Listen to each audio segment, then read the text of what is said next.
Good morning and welcome to our special live coverage of the inauguration of Ghana's President-elect John Dramani Mahama and Vice President-elect Nana Jane Opoku-Agyeman. Well, today marks a historic moment in our nation's democratic journey as we witness the transition of power and the beginning of a new chapter for Ghana. While a 66-year-old former president of this republic returns to swear the oath of office as president of the Republic of Ghana. The joy of this day is the swearing in of Ghana's first female vice president, Professor Nana Jane Opoku-Agyeman, and many are particularly excited about that. In your shorts, you're already seeing the colorful ceremony to the solemn swearing in. Will bring you every moment as it unfolds right here.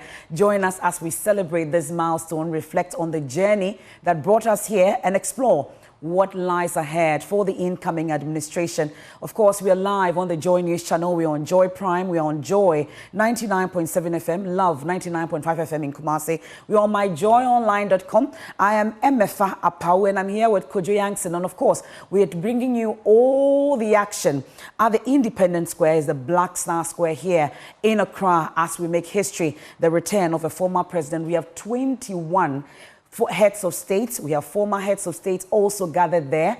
We have diplomats, we have members of the diplomatic corps, the media, of course, foot soldiers from the National Democratic Congress, members of the military, we have the police service, we have the naval base, a number of them all gathered right there for that colorful ceremony. Already you've seen the former president, John Agyekum Kufuor. We've seen Dr. Mahmoud Bawumia, the outgoing vice president of the Republic of Ghana, together with his wife. We've seen the former first lady of this Republic, Nana Agyeman Rawlings, already all gathered there with her children. It does appear that nobody is left out today. It remains to be seen who is not at the Independence Square as we speak. And in your shots, you can see the arrival, a number of arrivals already.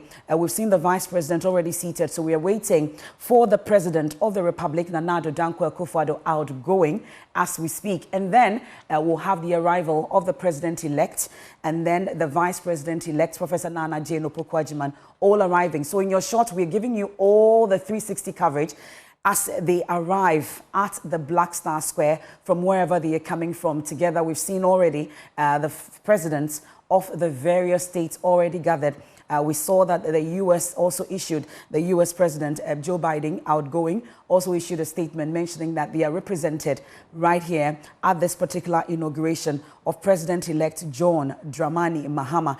And this is really a colorful scene, and you're seeing all the military, top military men in their, ceremonial outfit already for this particular event. We're scheduled to start at 11. We are definitely not behind time when it comes to this. All guests were asked to be seated at 8:30, and that definitely happened. And my colleagues are on the ground for us to give us all the coverage. Kweku Asante, we know it's a parliamentary sitting as we speak, just that it is not in the chamber of Parliament. So Parliamentary Affairs correspondent Kweku Asante is there for us, giving us all the coverage. My colleague James Aveji is also outside in that perimeter, will interact with, of course, the foot soldiers and party members who have also gathered there. And then, of course, our Presidential Affairs correspondent, Maxwell Agbagba, also will be there. Already he's been engaging with some guests who are already seated there. We'll get to hear from all of them their expectations for today's inauguration of President-elect John Dramani Mahama and Vice President-elect Professor Nana Jane Opoku-Agyeman. And this is where you ought to be, bringing you everything, all the action from the Black Star Square, is the Independence Square, we call it. And Kojo Yankson will be joining us and we'll talk more about this particular event.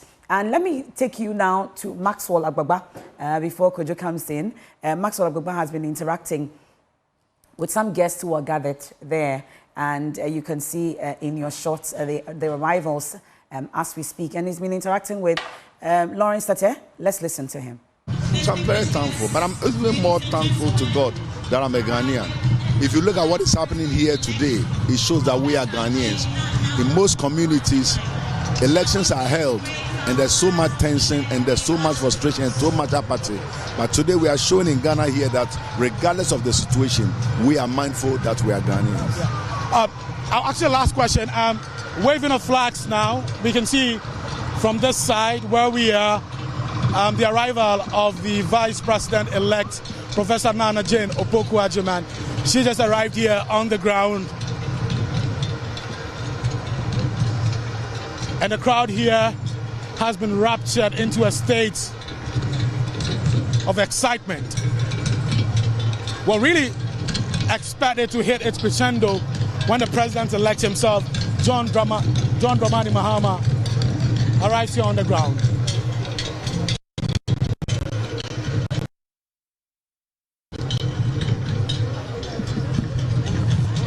Doc, let me find out from you. Some persons, there have been a lot of accusation that the clergy and even civil society organizations treated this outgoing government with kid gloves. They were not as critical of them as they were, in times past. I don't know what you make of that. I think sometimes we have to be very measured. Some of us spoke our mind. I've never relented in talking about galamsey. I've never relented in talking about corruption. I've never relented in talking about nepotism. I've never relented talking about situations that were not well. I think some of us have spoken in the past and we're still speaking now. And sometimes we just also have to be careful not to be accusing the clergy too much. The clergy in Ghana has done so much, and we should also be thankful that we have the likes of the religious leadership that are holding the nation together. And remember, but for the religious leadership in Ghana and the religious tolerance, we will not have the peace we have today. So sometimes, as much as we play the devil advocate by always pointing fingers, how many people are we looking at? Maybe one or two did not criticize, but many people spoke their mind, and many people are still speaking their mind. Every Thursday I sit on TV, we shake Aremeyao, and we spoke about national issues. And we've not relented for many years. And so I think that, yes, some did not speak, but many, the likes of the men of God that are in Ari with me here today, have all spoken positively and also spoken in the interest of the nation. Thanks for talking to us.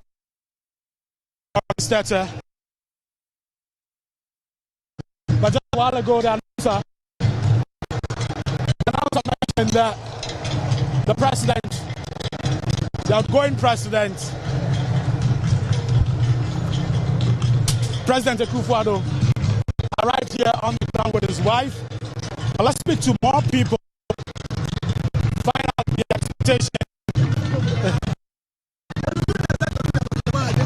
expectations for the new government.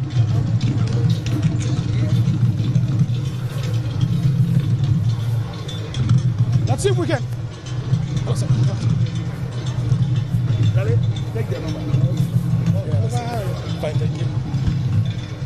Let's speak to more people on the ground here.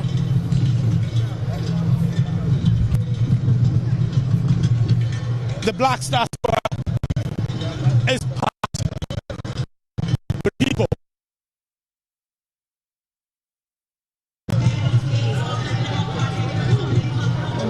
We had a difficult time even with accreditation,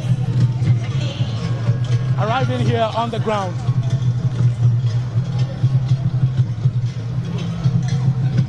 But the security personnel here have it all covered. There are different layers of security.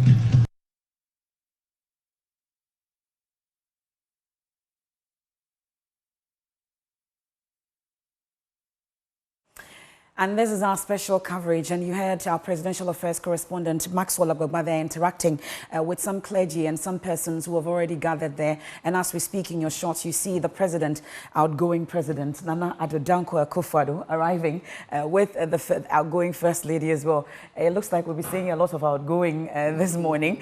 And of course, already we are told that the vice president-elect, Professor Nana Jane Opoku-Agyeman, has already arrived as well. And now we are waiting for the arrival of President-elect John Dramani Mahama. And Kojo, I must say that we have 21 heads of state gathered there at the Black Star Square. We have 3 vice presidents, and we are told we have 4 ministers who are representing their countries, and then 24 envoys all gathered there together with members of parliament, now 275. Right, because we don't have Ablekuma North, because there was no decision taking on that. So 275 MPs. It's a parliamentary session, we should say, just that it's being done outside the chamber of parliament. This is the ninth Parliament now, since they were sworn in at the dawn of midnight today. So this is where we are today at the Black Star Square, Kojo. You've been interacting a lot this morning ahead of this particular inauguration. There's history that has been made. We have a former president coming back to swear this particular oath once again. Yeah, and it seems that the whole world is cognizant of the history being made in Ghana this morning. You could tell from the number of foreign presidents who have touched down. Several private aircraft landed at the Kotoka International Airport over the past 24 hours. To track private jets and airlines. Someone's got to keep an eye on the sky. Of course. And listen, let me tell you, today is a holiday, so many parts of Accra are deserted. But the area in and around the Black Star Square is busier than a Turkish bazaar. Cars back to back, nose to nose. People cannot move. Look, if you had any plans of being there and you are not there yet, just stay and watch us on Joy News. Especially when some roads have been closed. Absolutely. The AU roundabout, we know, has been closed. Some parts in Osu as well. That's the Osu to Parliament House that has been closed. The AU roundabout has been closed, and any access road to Parliament area, also from EC to the middle of Parliament, they've all been closed. And security area at Parliament House also closed. And road from the Osu Cemetery to Parliament. So if you don't have accreditation or you don't have access pass, you would not be able to use. Don't even try going to that part of town. And you can see party supporters with their flags, the Ghana flag. At least I can identify some of the members of the NDC there. You can see Joshua Alabi there, the chairman of the campaign team, in your shots there. Already, we know that there have been some appointments that have been made already. I can see Hudu Yaya. Really, it's good to see Hudu Yaya there in your shot. You see Doa Jaho, the former Speaker of Parliament, also in your shot there, all in white. There's, the General Secretary of the NDC, Fifi Avikwete, also seated there by Joshua Alabi. I can see the former chairman of the NDC, Ampofo, also there. You can see Kofi Potofe also there in your shot. Kofi Ato also there in your shot. All of them in white. And the VIPs keep arriving one after another. Yes. It's going to be a very, very full day. They've got quite a program which we'll run you through in just a moment, tell you how the whole day is expected to go, but lots of dignitaries still arriving to make this the August occasion is supposed to be. The police are in full force. Yesterday, I had a conversation with the IGP, and he was talking about the mobilization that was necessary for such a big event. It only happens once every 4 years, or in this case, the way the government is changing, in our history, it's only ever happened once every 8 years, right? And the police has had to deploy all manner of units from the MTTD to the close person protection units that are in charge of protecting the dignitaries, to those who manage operations. They've had intelligence units out and about on the grounds for the past 48 hours. And you know, when they are going to have events like this, they secure and surveil these locations for a minimum of 48 hours to ensure nothing changes on the landscape until the events unfold. They've got snipers at high points,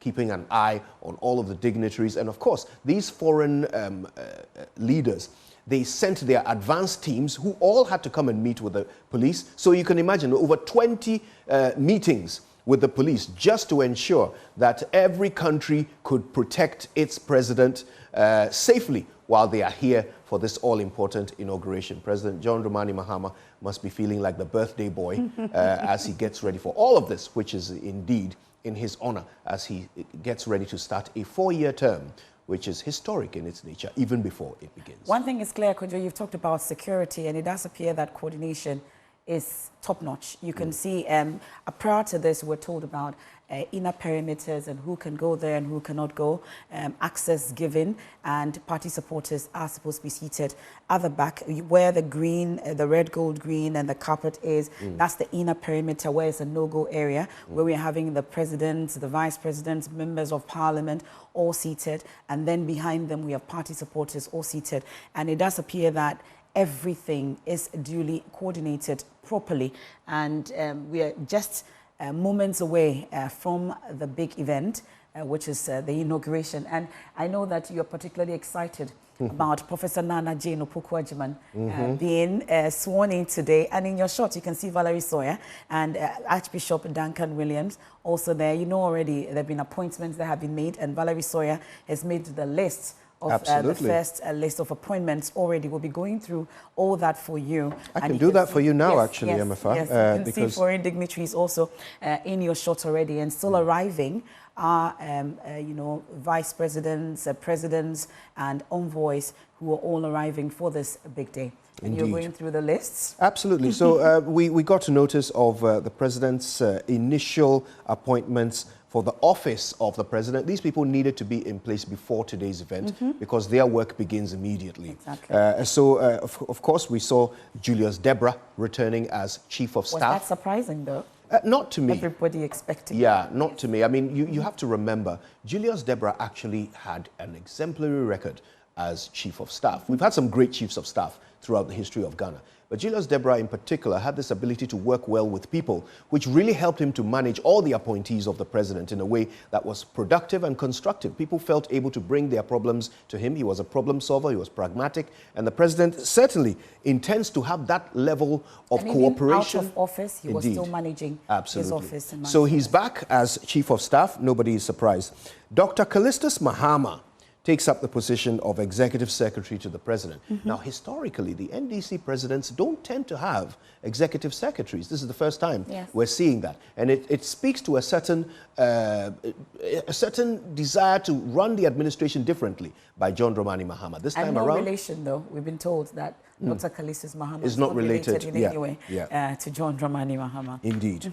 Prosper Bani returns, but what an interesting portfolio. Prosper Bani is now going to be the head of Interim Security Task Force. And you know there were a number of them that were mentioned earlier. That was the very first appointments that was made. That would included COP Kofi Boakye, Totobi Kwachi, amongst others who were, and Prosper Bani was leading that particular team. So that's where we know that he's the head of Interim Security Task Force. Now, if I can take you back to when Nana Akufo-Addo was sworn in, his first appointment was National Security Minister. Which is very key. It's very key. So it tells you that during the transition, a lot of the briefings about security tend to be the ones that capture the attention of the incoming president the most, because those are the life and death issues. Everything else is politics, you know, but security is security. So immediately you can see John Dramani Mahama putting that foot forward and ensuring that he's got a team in place that can deal with issues as and when they arise. And Prosper Bani is the one. Some have said it's a crack team. You have Bevlo Latte in there, if you have Totobi Kwachi, you have generals of the military, amongst others, all in there. It tells you how seriously they're taking security. Indeed, indeed. Then we move on to a senior presidential advisor for governmental affairs, and that is Valerie Sawyer. And she was a former deputy chief of staff. Correct. And she knows her way around Jubilee House. We must brief the audience that at least if you're on radio, as we speak, we have the arrival of the judiciary. And of course, we know that the Chief Justice is going to be the one to administer the oath, and we have them arriving now. We've already had the arrival of the outgoing president, Nana Akufo-Addo. Now we have the arrival of the judiciary, led by the Chief Justice herself. To be fair, when we say judiciary, we actually mean the Chief Justice and some members of the Supreme Court. Some members of the Supreme Court, of course. And don't you feel sorry for them? They are fully bedecked in their robes, and these robes are not made of linen. Thankfully, it's some not very such a hot, thick fabric. It's not such a hot day. On such a hot day. Temperatures out there reaching 33 degrees. 33. Yes, and we've got judges. Should be manageable. They are used to this. It should be very manageable, because we've talked about this wigs and all, but they say that it is part of the tradition, it's part of the custom. As to when we are able to get rid of it, at least it's ceremonial. Every Chief Justice so far in the Fourth Republic has insisted on keeping this tradition of the wigs and the robes. Every single one of them. They all believe in it. And this Chief Justice is no exception. The problem, however, is that they don't tend to sit in the sun. They tend to sit in air-conditioned courtrooms. Today is an exception. These are people who are quite advanced in age, some of them. We have open air conditions amongst others. Well, let's hope that they provided for these. They are coolers, at this so I'm venue, sure that they will be fine. Because even this walk through the sun to their seats and it looks like it's a quite very difficult for them. choreographed walk all the way to where they're supposed to Yes. sit from the arrival. You can see that straight line. Yeah. It does appear that Yes. this has been well rehearsed. They do hold Yes. extensive rehearsals before the event. And of course, these are things that happen once every 4 years. And so Yes. there is a protocol in place already Yeah. for how these things are to be done. We're So the seeing rehearsal another shouldn't take too arrival. long. Yeah, we're seeing another arrival. Is that the president-elect? It does look like. We'll get a close-up shot of that and see. But maybe, no, it doesn't look like that's him. It looks like it's another president arriving from another country. Okay, but we see 3 vehicles, and it does look like a number of security 3 vehicles men. and an ambulance, it looks yes, like. okay. Yeah. Well, So we're keeping an eye on who that is. We'll let you know as soon as they disembark from the vehicle. The diplomatic corps is in full force. We can see some Middle Eastern diplomats sitting pretty and waiting patiently for the events to start unfolding at the Black Star Square. If you are listening to us live on Joy, listen, we're going to give you blow by blow every single account of what's happening on this historic day in the center of Accra at the Black Star Square as one era gives in to another. In a few moments, we will be referring to President Akufo-Addo as the former president, and we will be referring to President-elect John Dramani Mahama as the president of the Republic of Ghana. We'll hear his inaugural speech. Yeah. Those of you who have got your pens and papers ready. Fact-checking and indeed. Checking for plagiarized speech and all that. I doubt that is going to happen. Yes, but, well, this is one time when I really hope to be disappointed. Yes, we you don't will want be. any You plagiarism definitely will be. at all. But of course, they've had a lot of time to work on these speeches. President Mahama will certainly want this to be an opportunity to clearly outline the vision that he has, and he has very little time to execute it. Some have no said doubt. this should be a very reconciliatory speech, a speech that will bring the entire country, rally the entire country around this particular government, especially because he has just 4 years to go, and he says he's going to reset the nation, and he needs everyone on board to be able to actually do that, this particular reset. So we wait for that particular speech. And there will be a need for some balance, because as you know, there are lots of people who voted on the expectation of justice, you know, and some sort of exposure of those who they believe have pillaged the nation. And so there will be some pressure on the new president to demonstrate effort in that direction. I wonder how much of that we will see or hear in his speech, but there is definitely the expectation of it.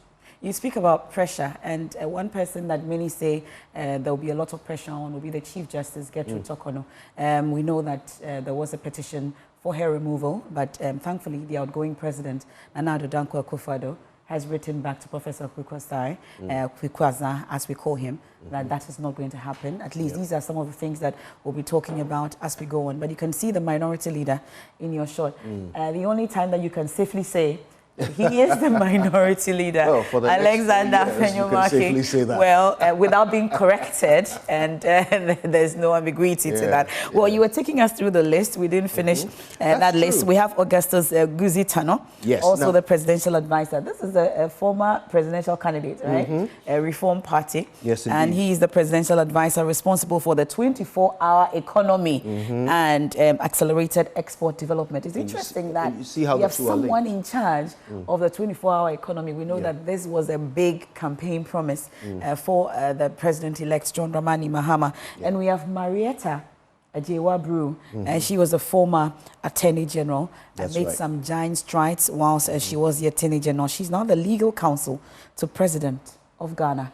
Is that a new position? Have we seen that before? Yes, well, actually, this current president has legal counsel as well. Know. It's just an appointment that didn't get very publicized. I think his name was Koi Suman. Yes, I mean, his appointment wasn't, there wasn't a lot of pomp and pageantry to it. But I'm wondering if previously the president-elect, John Dramani Mahama, did he have a legal... But I know that Tony Letha was his legal counsel, but I don't know if it was at least for the president of Ghana, but at least that's what we know now. That's what Marietta will be doing. Yes, and then we have Felix Kwacho. He was here with me on the probe, and I asked him if he was going to be the information minister or communications minister for that matter, and he was not able to tell. But moments after that, he issued the statement, and he's the acting spokesperson to the president. At least that's the appointment that he has. This is an interesting appointment, yes. because for the first time, the spokesperson to the president will be an MP. Right, so it's interesting to see how he'll balance these two roles. Spokesperson but it's to the president. It's acting. It's an acting position. Yes, but so, while he's acting, he's also been special aide for the longest for the president-elect. So definitely, this is an acting role. Let's see. Maybe, you never know, maybe he'll be elevated to the substantive ministerial position, and then we'll get the communications director for the presidency. We don't know, because we have 60. He's supposed to make 60 appointments, and that includes deputies and substantive ministers. Indeed. So it remains to be seen who makes it to that list. And it does appear that right after the inauguration, we're going to have the appointments just pouring in. Yes.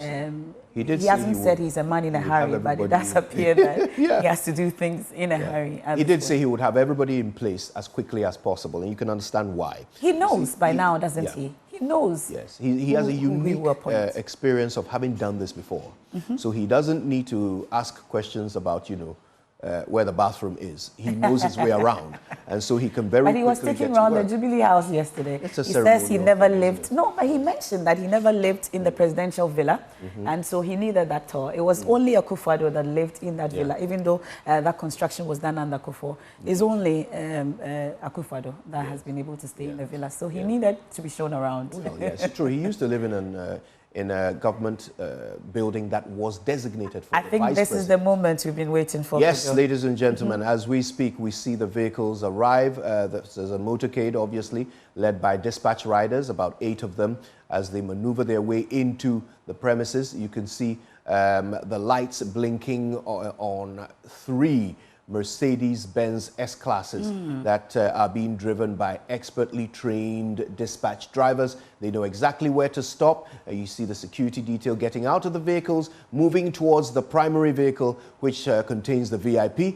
And I think we can all guess who this VIP is. They go over to the doors and prepare to let him out into the sunshine so that he can bask in the glory of the day that has been put together for his honor.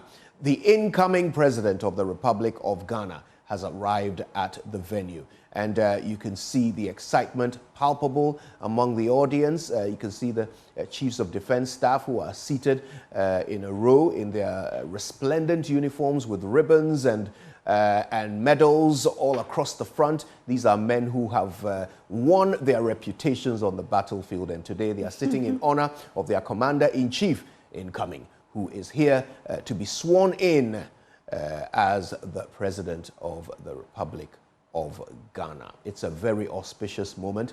I have no doubt that John Dramani Mahama dreamt, prayed for this day for 8 years, and it is here. What he will do with it is yet to be seen. We have 4 years to discover what he intends to do with it. And you can see the number plates, OTP, that should be Office of the President. Indeed. Yes. Indeed. So that tells you who it is. And, the Speaker has arrived. Yeah, that's the Speaker. Yes, the Speaker of Parliament arrives, bedecked in the parliamentary gowns, with all of the Adinkra symbols across the chest and shoulder piece, as well as the sleeves. He walks up with his kente, dragon's tail, and of course he's got in front of him the clerks of parliament, all the important dignitaries who will be presiding over this event, because don't forget... dragon's tail? Yes, yes. Okay. You know, that long kente strip that runs down the back of the robe. Best way to describe it is dragon's tail, right? Trust Kojo.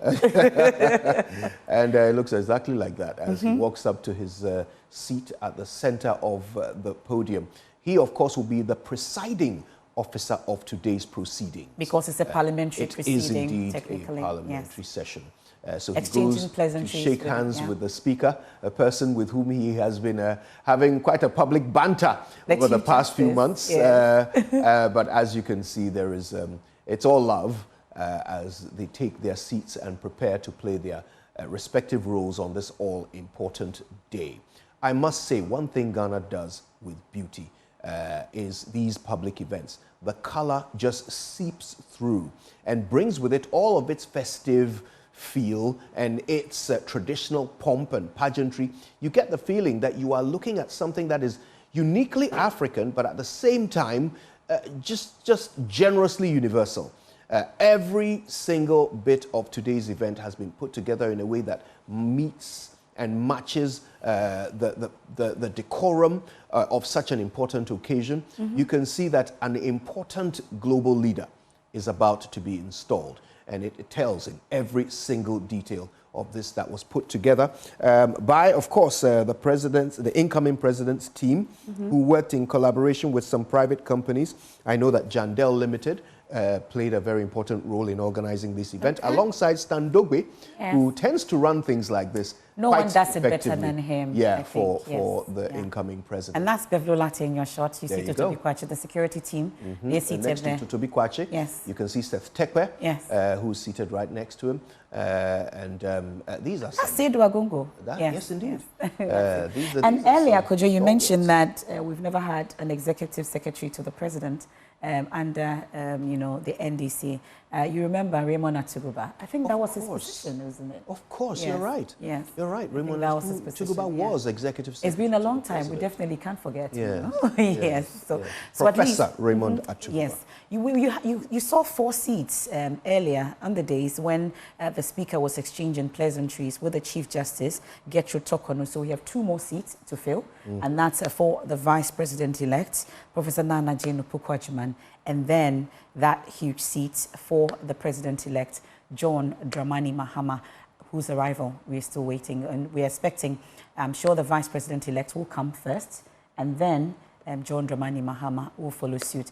Already, party supporters are all ready for this particular action, and Maxwell has been interacting with some of them, and of course, some guests as well. See how packed the stands are at the Black Star Square. Yeah.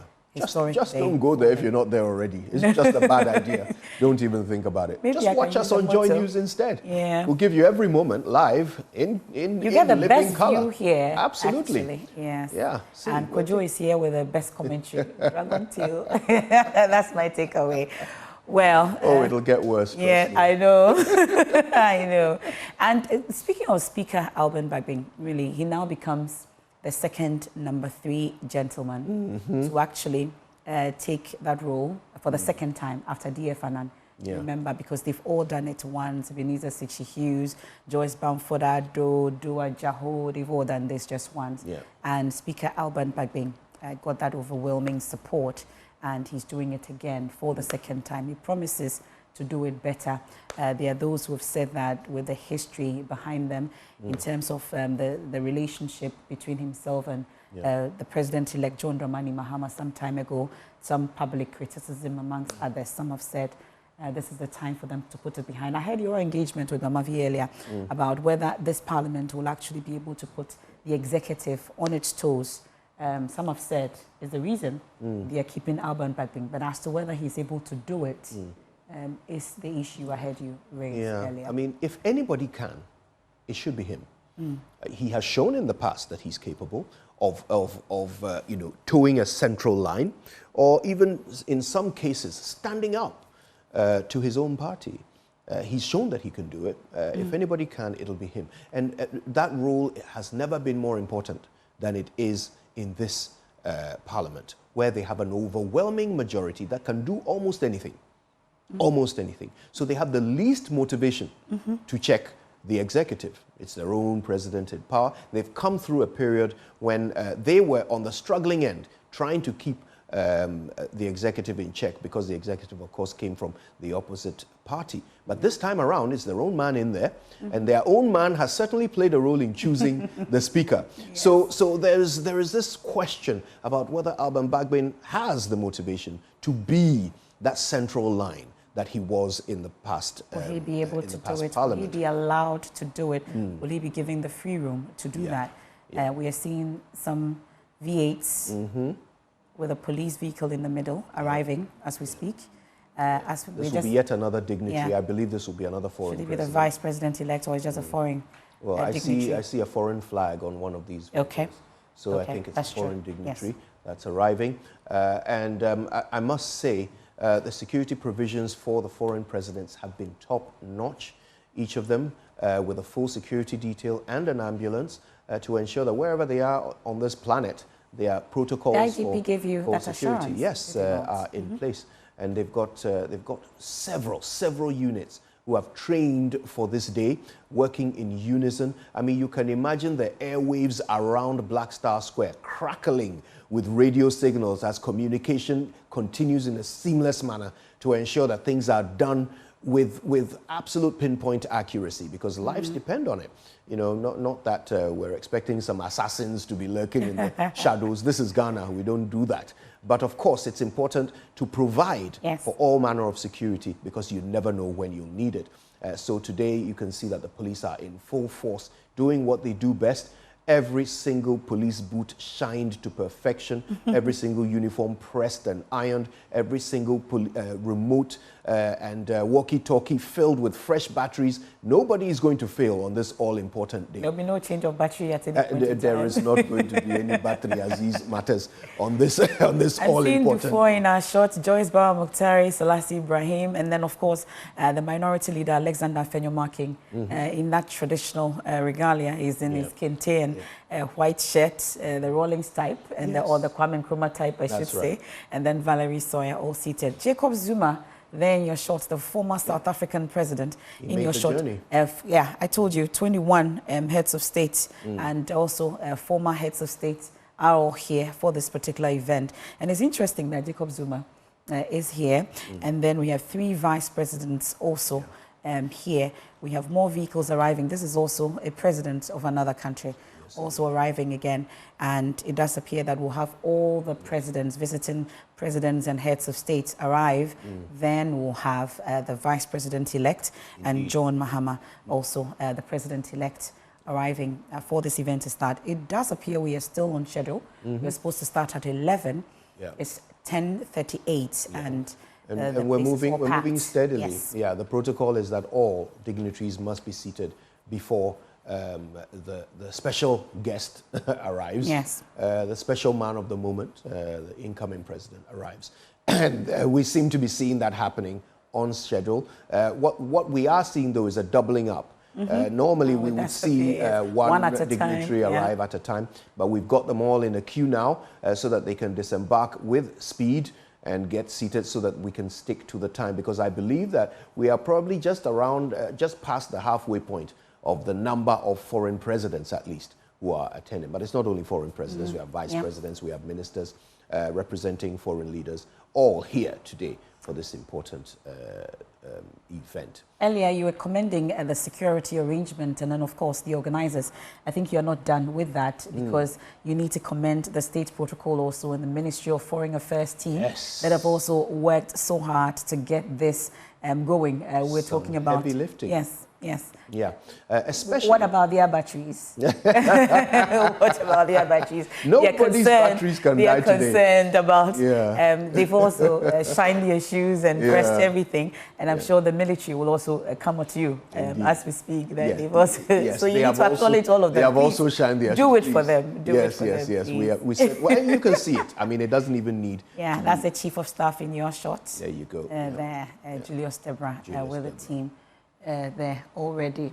That's the chairman of the NDC, Johnson Asiedu Nketia, in his white outfit, is a political suit, of course, with the NDC colors somewhere in there as well.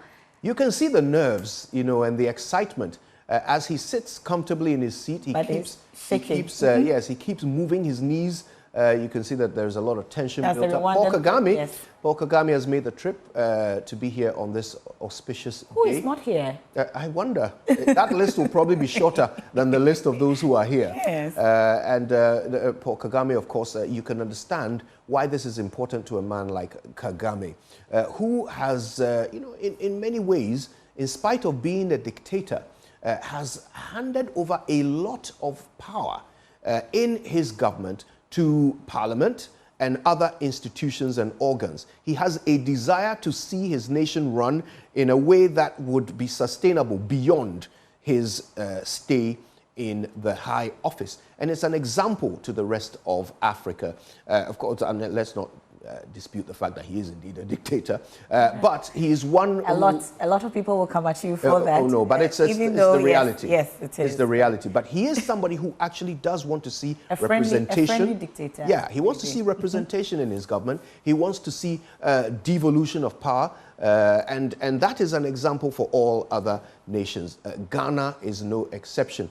In this particular situation where we have this supermajority in parliament, it is something to really think about. This is the time when separation of powers will be at its highest risk. It will be most difficult to separate powers with a supermajority in parliament. But with people like Paul Kagame here, there is a reminder that it is possible.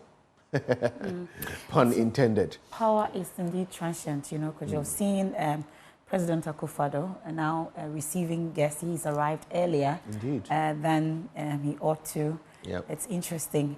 But we're seeing more arrivals and party supporters hailing someone coming in. Indeed. And now, at this moment, I think we're seeing the arrival of the incoming president. Should be the vice president-elect the vice president-elect, thank you or for they that. come together? Yes. Now, it starts, of course, with a procession. Yes. So you will observe that the horses that are supposed to herald the president are all in line behind this particular vehicle that we're observing. Yes. And then, of course, you've got the police delegation, 3 motorbikes, following another vehicle. Now, they've gone for the Infinity vehicles following a Mercedes-Benz. I don't know whether this is a suggestion that these will be the vehicles that the president tends to use while he's in office. But we've got one of the most beloved religious leaders, the national imam.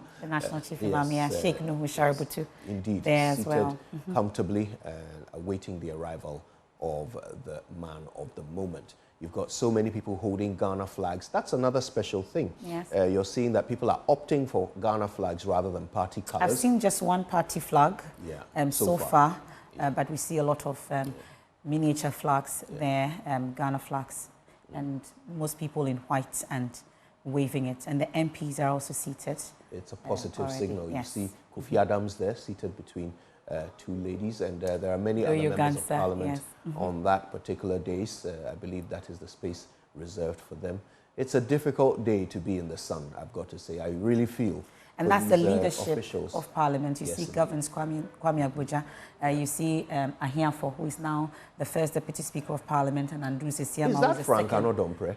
Yes, he's a leader on the side of the minority. Yes, he's there.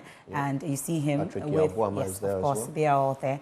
And you see, what do you call him, the outgoing education minister, Dr. Yawo Seyeduchum. That's right. And we've been told that the majority side are maintaining their leadership as we speak, at least. We don't know if it will change at some point, but it does appear that it will change, because we've been told that Ato Forcing maybe very well maybe the finance minister. And if that happens, it does appear that he would have to relinquish that position of majority leader and hand it over to someone else. Who that will be remains to be seen. We are told about Mahama Yariga, amongst others, but Ama Kofi Boa is also in pole position. Indeed. Knowing that speech that he gave after the SONA.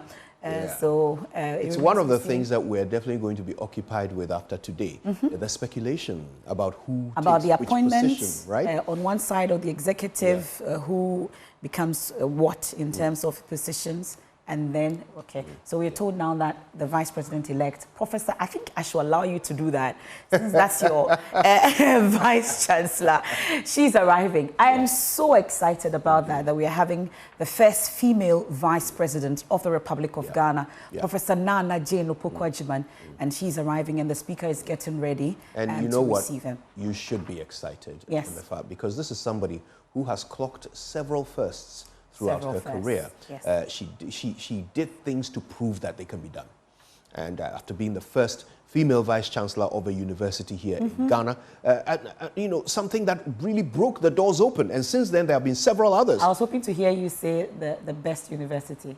in Ghana. But You can't say that, can Do you? I need to remind you? No. Every single University of Ghana says they produce all the presidents in this country. Every single global chart puts the University of Cape Coast at the very top. It might well be the best in Africa, but let's not go there. No, please. She was the first female vice chancellor of that institution, after which she became first female minister for education, another position during which she clocked several firsts. And now she takes up this all-important and historic position as first ever female vice president of the Republic of Ghana. Well deserved. First to be at the very top of the bill at the presidency, sitting right next to the president, deputizing for him whenever he's out of the jurisdiction or unable to carry out his duties. This is huge. And of course, for somebody like Professor Nana Jane Opoku-Agyeman to have done it, it just demonstrates for a change that sometimes merit can get you there. Yeah. Sometimes it's not about who you know, it's not about, who you associate with, it's not or who opens the door for you. Who you bribe or your hard work gets you there. Sometimes just by being good at your job, you can rise to the top. Yes. And that is a beautiful example, a story we can all tell our children. It's a thing to be proud of in ways that I cannot even begin to express. And it doesn't matter what you think of her, her politics, her decisions, her character. It doesn't matter. She has done this by doing well. Yes. And that is to be respected. And today, everybody who stands up, who claps for her, who salutes her as she takes the oath of office, will be doing that with heartfelt knowledge that they are congratulating someone for a job well done. It's an example I am glad we can point to. And you can see ceremonial horses. The horses are making an entrance, Indeed. a grand entrance. Indeed, the horsemen leading these all-important vehicles that are bringing in the VIPs of the day. Now, these horsemen, another important job, by the way, they train and practice all day to get this right. But we can take you there now so that we can capture the sights and sounds and the feel of this all-important moment in history. Let's go live to the Black Star Square.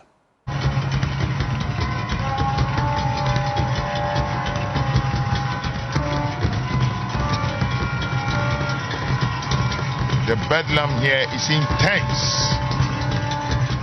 It is intense. There is much joy, happiness, excitement, all in readiness for what we are about to witness. And security is also in full force. We have various security personnel deployed to ensure the total safety and security of personnel. They are all playing critical roles to ensure that this event goes seamlessly, devoid of any major hitches. We have rich display of culture.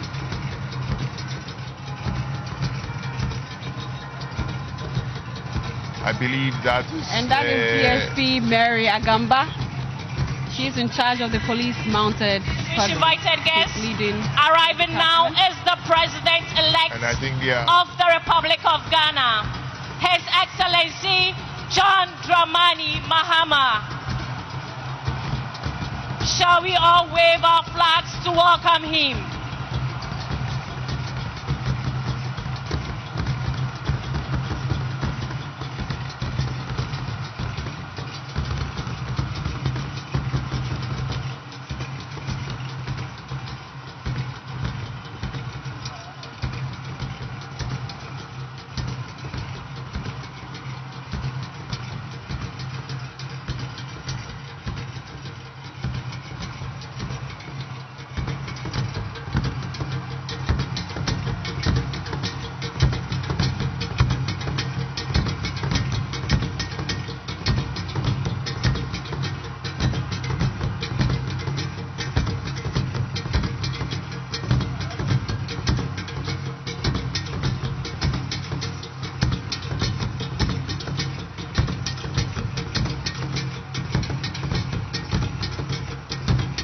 Your Excellencies, distinguished invited guests, arriving now is the President-elect, John Dramani Mahama. He is accompanied by his spouse, soon-to-be First Lady, Her Excellency Lordina Dramani Mahama. Shall we all wave our flags to welcome him?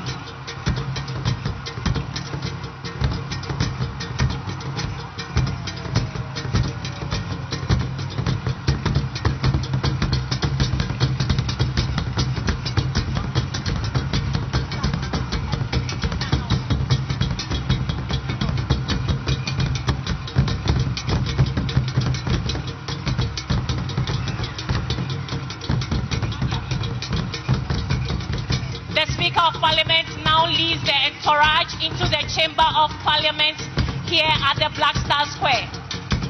The entourage of Parliament includes the clerks of Parliament and other senior officials of Parliament.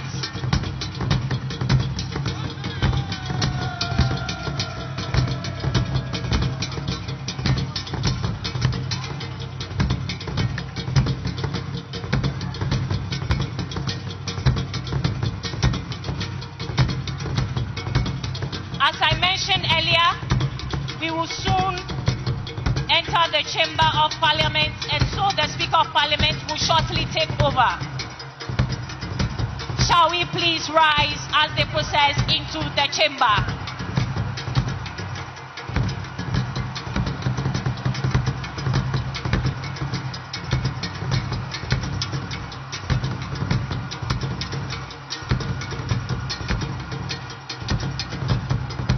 To announce that only accredited photographers and media personnel are allowed at the designated places on the square.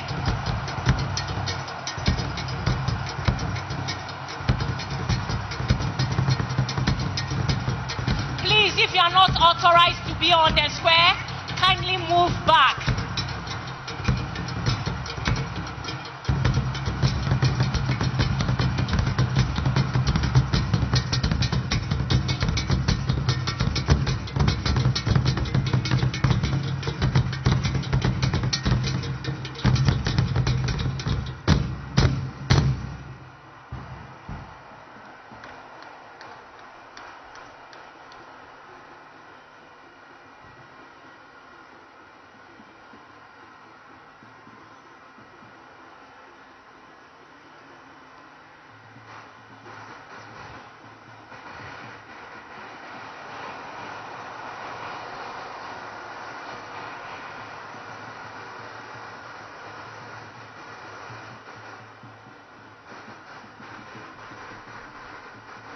Honorable members, you may now resume your seats.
Honorable members,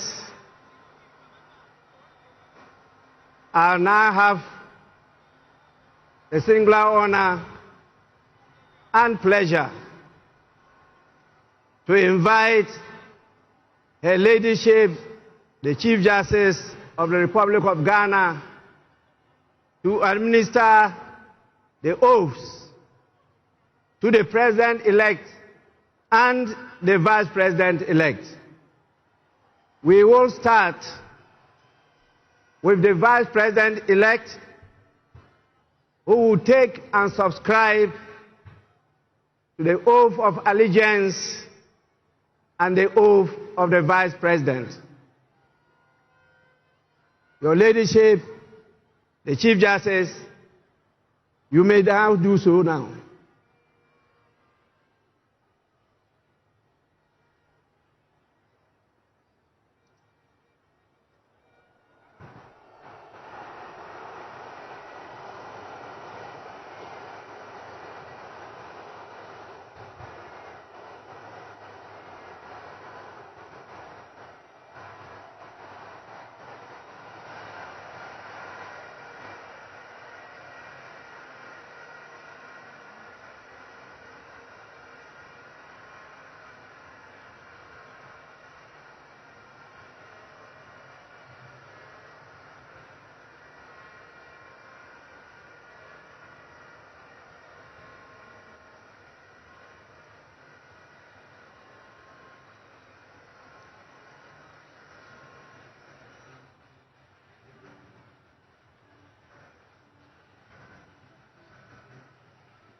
Your Excellency,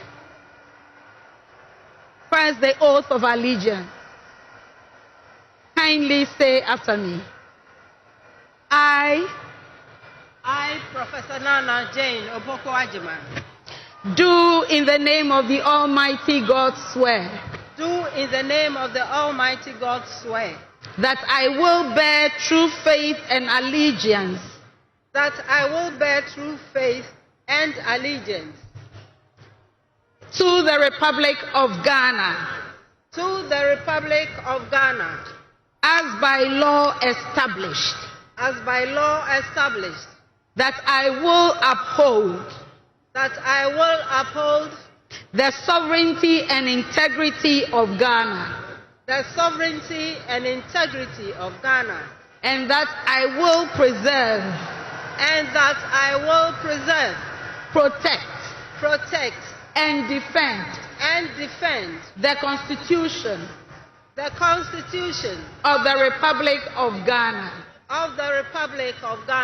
So help me God. So help me God.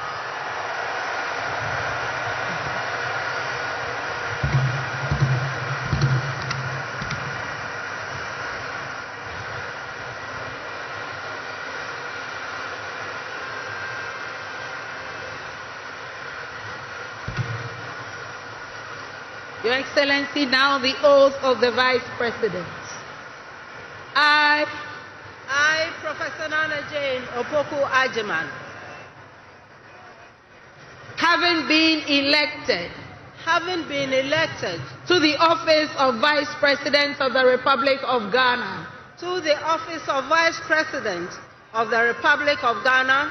do in the name of the Almighty God swear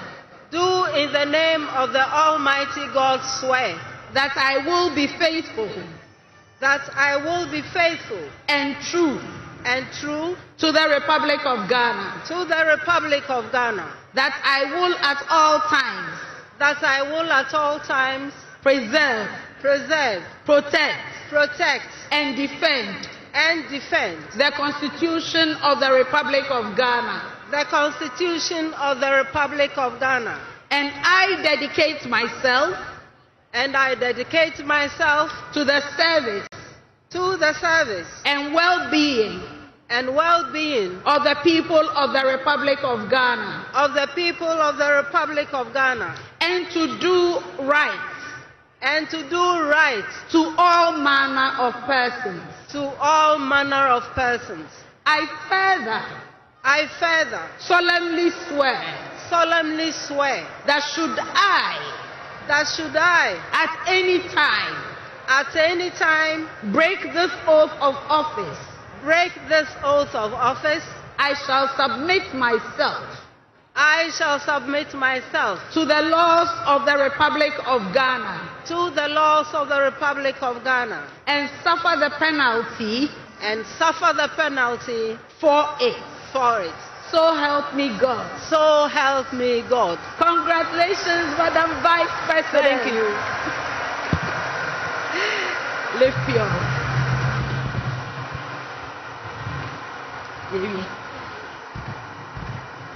Honorable members, the Vice President of the Republic of Ghana shall now sign the oath book.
So that's the Vice President-elect. It's now no longer elect. Vice President of the Republic of Ghana, Professor Nana Jane Opoku-Agyeman, has just taken the oath of office, oath of allegiance, now subscribing to that oath and appending her signature to it, that oath administered by the Chief Justice of the Republic. As we speak now, we have the first, it's official, we have the first female Vice President of the Republic of Ghana, Professor Nana Jane Opoku-Agyeman, has just taken that oath and has been sworn in as Vice President of the Republic, looking all beautiful and signing that particular oath that she's just subscribed to.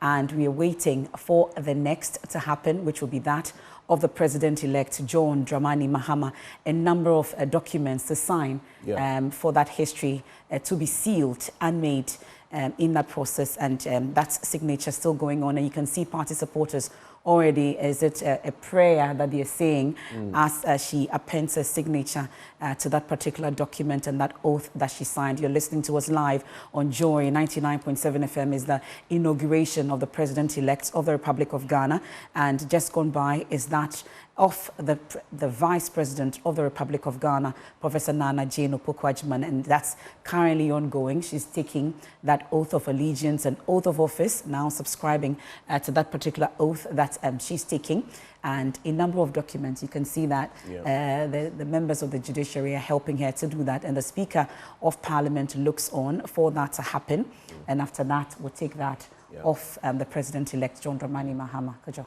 I suspect there are several copies of several documents signed in what looks from here like a big pen.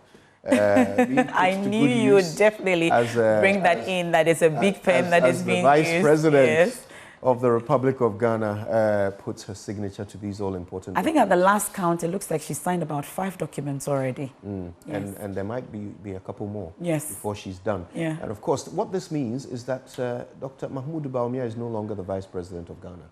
It's done. It is now, it's over. For the first time, a female, Professor Nana Jane Opoku-Agyeman. It's important to make a quick correction. When I was talking about her firsts, I mentioned that she was the first female education minister. That is not accurate. We've actually had 4 other female education ministers: Joyce Ayi, Ama Ata Edu, Dr. Christiana Mwakunyama, and Betty Molde-Driso have all held that portfolio. Oh, the women will not forgive you for that. Yes, indeed, but she's chalked a lot of firsts. Oh, yes. And this is the biggest. Yes, the first female Vice President. This is the one we will all be telling our daughters about. And of course, Professor Nana Jane Opoku-Agyeman now is waiting patiently as the documents are looked over to ensure not a single one has missed her signature. And of course, once that is put to bed, we'll be moving on to the big one, the swearing of the oaths by the new President of the Republic of Ghana, John Dramani Mahama, a man with 4 years to make a difference. More documents to be signed. This time is a big book. Yes. and it has to go in there, I'm sure, because it's a parliamentary proceeding. That also has to go in there, and she has to sign that as well. You know, on days like this, much will be said of the fashion of the day, and the Vice President is looking quite lovely in her very dark red gown, sort of vermilion colored gown with some flowery detail over the shoulder, looking very regal. She has certainly made the effort to fit the pomp and pageantry of the day with some kente to match this wonderful outfit. She is indeed looking vice presidential, if we may. Very modern so. vice presidential, I should say. Indeed. Looking very regal. We see her detail, taking her gently down the stairs and down the red carpet, back to her seat. How destinies change, you know. Indeed, indeed. In the blink of an eye, history is made, destiny is changed. One era gives way to another. And the President-elect cheering her on with that proudly. Club. Yes, very proud. I'm sure he feels very vindicated. And the First Lady, incoming First Lady also cheering. And you can see party supporters all cheering her on. This history definitely is worth celebrating. We are the first female Vice President of the Republic of Ghana, Professor Nana Jane. She waves proudly to the crowd as she now takes her seat in the Vice President's chair. And this is a seat that she'll be occupying at all parliamentary events for the next 4 years. Wherever she is needed, this is the seat she'll be seated in. Let's go back to hear the Speaker of Parliament. To take and subscribe to the oath of allegiance and the presidential oath. Your Excellency, you may now proceed to do so.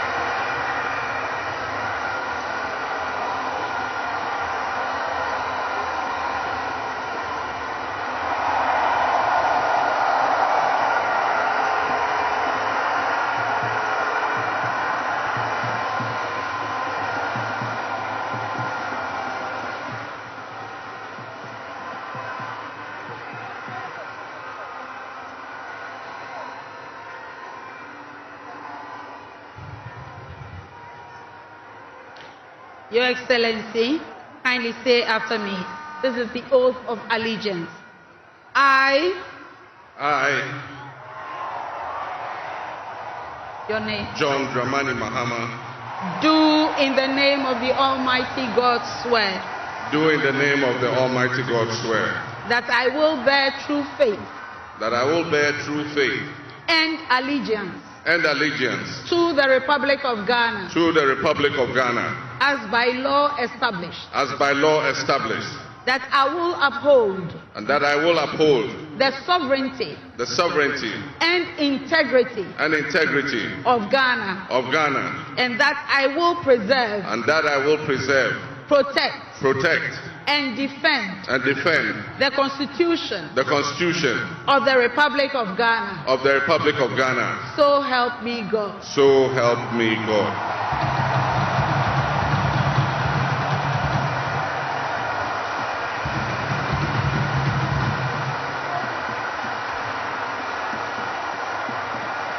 Your Excellency, now the presidential oath.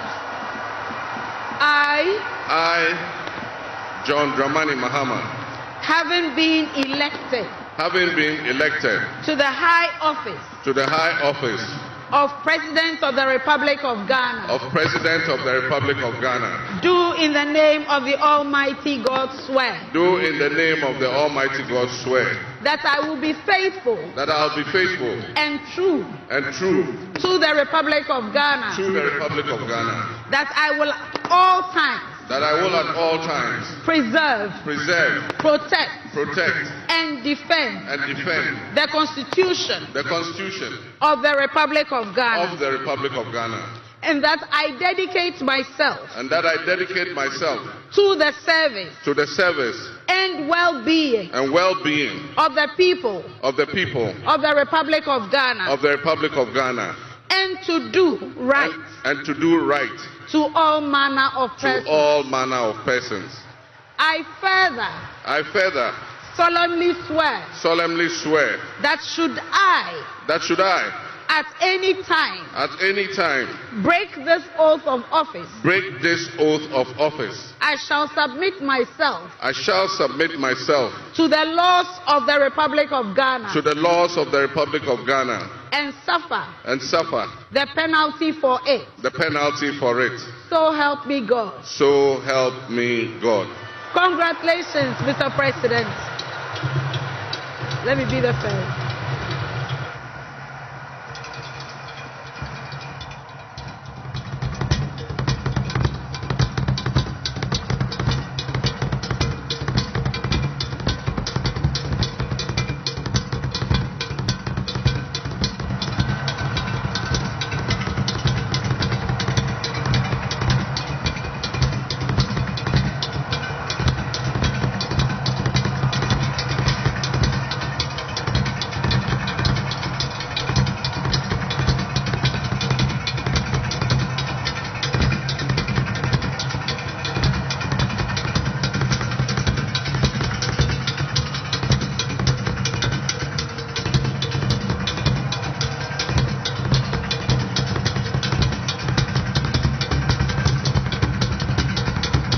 Jinyame, and the down is what?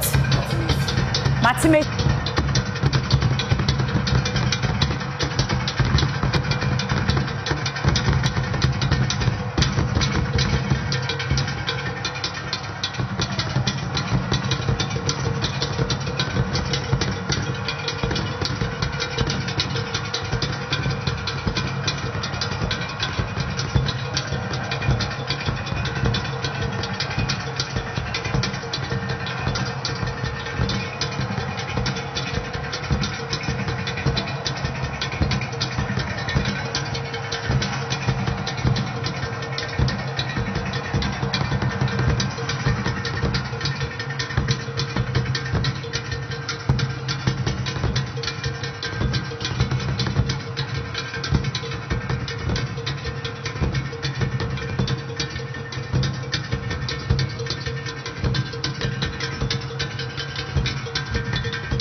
And Ghana has the 6th president of the Republic of Ghana in the person of a former president and 66-year-old John Dramani Mahama. He's just taking the presidential oath and the oath of allegiance, and now is just showing us the presidential sword.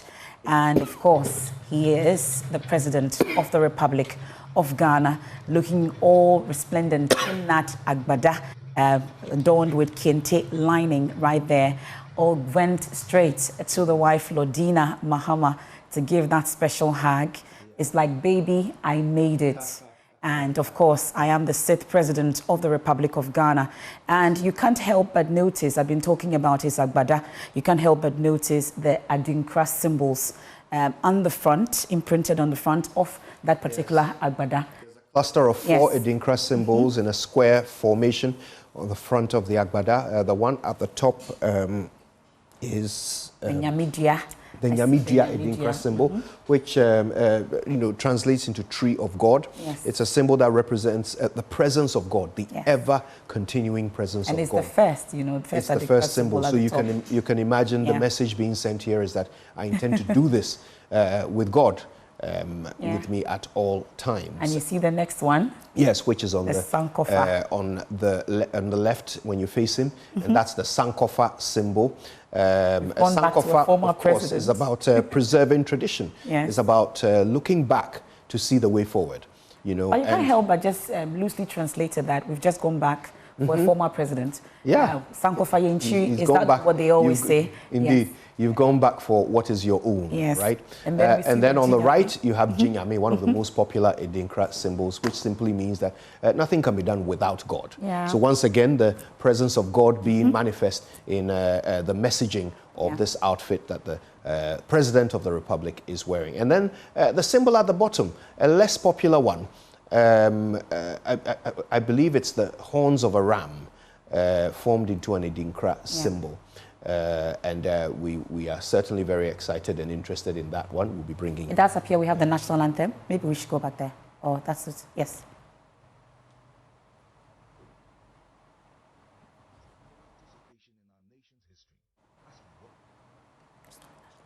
Okay.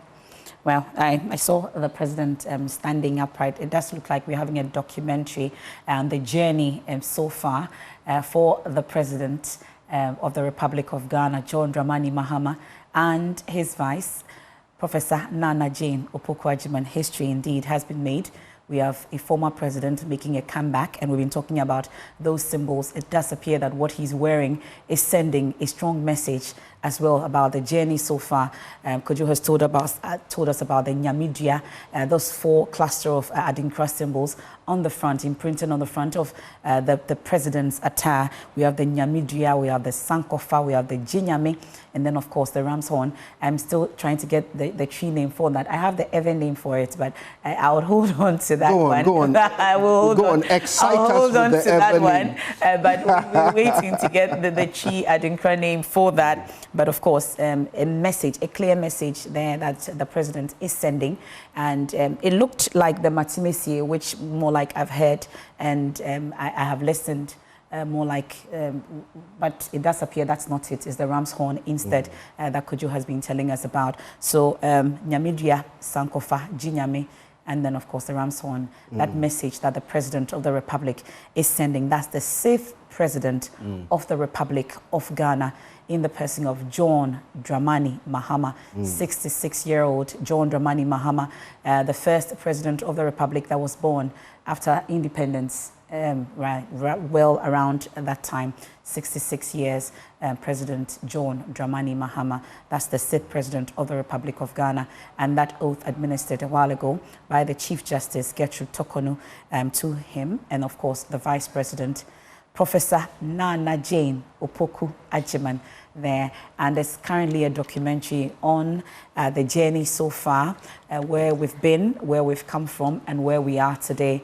And shortly, we'll get that speech that we've all been waiting for from the President of the Republic of Ghana. What kind of speech will it be in the presence of 21 heads of states, 4 vice presidents, 4 ministers and 24 envoys, and of course your presence as well. Speaker Alban Bagbin is currently speaking. Let's go. Your Excellency, you may now proceed to do so.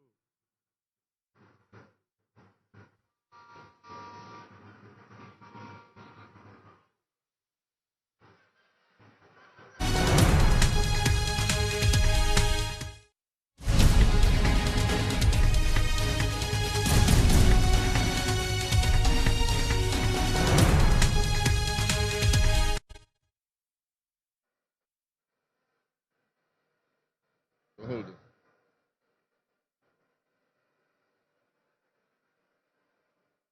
The Right Honorable Speaker of Parliament, Honorable Members of Parliament, Her Excellency, the Vice President of the Republic of Ghana, Jane Nana Opoku-Agyeman, Her Ladyship, the Chief Justice, Your Excellency, Bola Ahmed Tinubu, President of the Federal Republic of Ghana, and special guest of honor for this occasion, Your Excellencies, Presidents, Heads of Government and Development Agencies, Your Excellency, Nana Addo Dankwa Akufo-Addo, and former Presidents, Your Excellency, Dr. Mahamudu Bawumia, distinguished invited guests, ladies and gentlemen, my brothers and sisters, I wish you a good morning, and we give thanks to the Almighty God on this occasion. Our Father who art in heaven, we thank you for giving us this day, a day that offers me, your humble servant, a unique opportunity to work to reset our dear country, Ghana.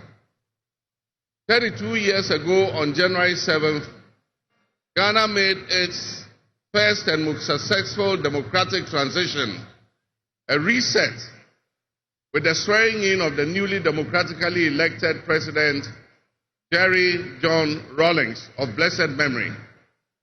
Our nation was returned to a multi-party democracy with a new constitution that went into effect, and the Fourth Republic was officially established. I refer to it as a reset because on that day in 1993, we made our fourth attempt at establishing a democratic system of government with term limits based on free, fair, and transparent elections. The handover of power on January 7, 2001, between former President Jerry John Rawlings and at the time the newly elected President John Ajekwu Kufuor, tested that reset, and our nation passed with flying colors. So today, with my induction as the new President of the Republic of Ghana, history is being made once again. And it is a history worth repeating every 4 years with each newly elected president. Today, we're also making a different kind of history, one that speaks to our maturity as a democracy, a nation of citizens enfranchised with the authority at the polls to determine their political future.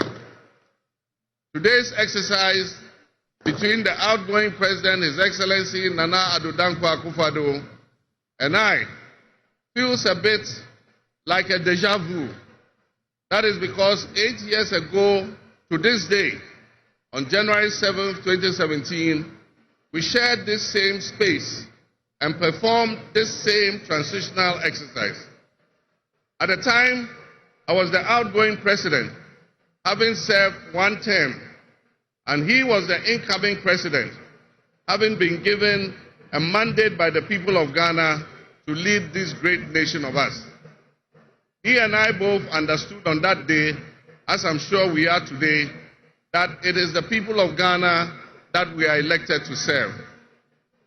Somehow, it seems fitting that it is with Nana Akufo-Addo that I twice shared this stage and this unique historical distinction. Because Nana Akufo-Addo and I began our national political careers in Parliament in the same year, 1996. He has always greeted me with warmth, a firm handshake, and a smile.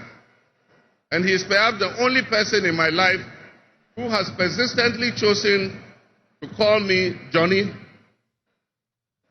While we belong to opposing political parties, we shared a sense of mutual respect.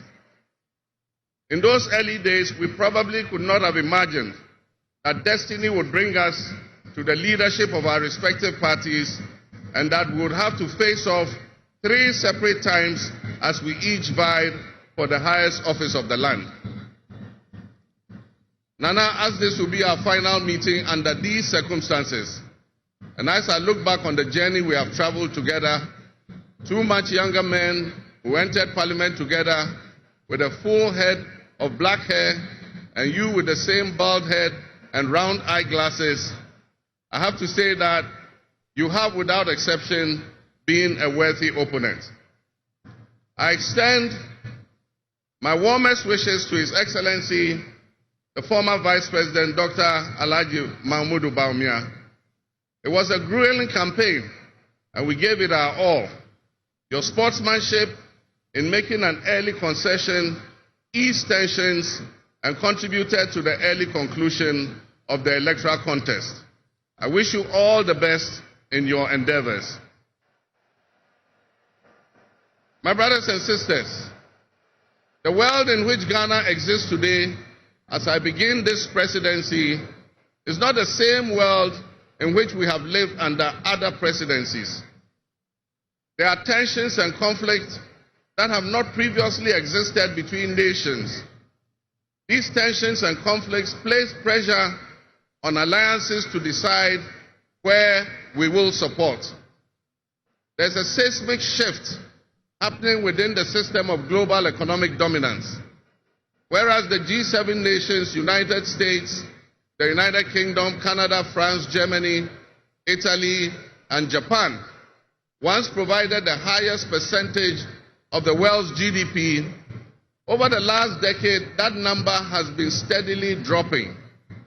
However, the combined total of the GDP of the BRIC nations, Brazil, Russia, India, China, South Africa, Iran, Egypt, Ethiopia, UAE, their GDP has been consistently increasing.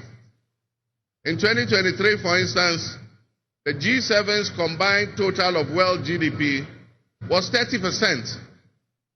But by 2029, that number is predicted to drop to 27%. In 2023, the BRICS percentage of world GDP was 37.3%.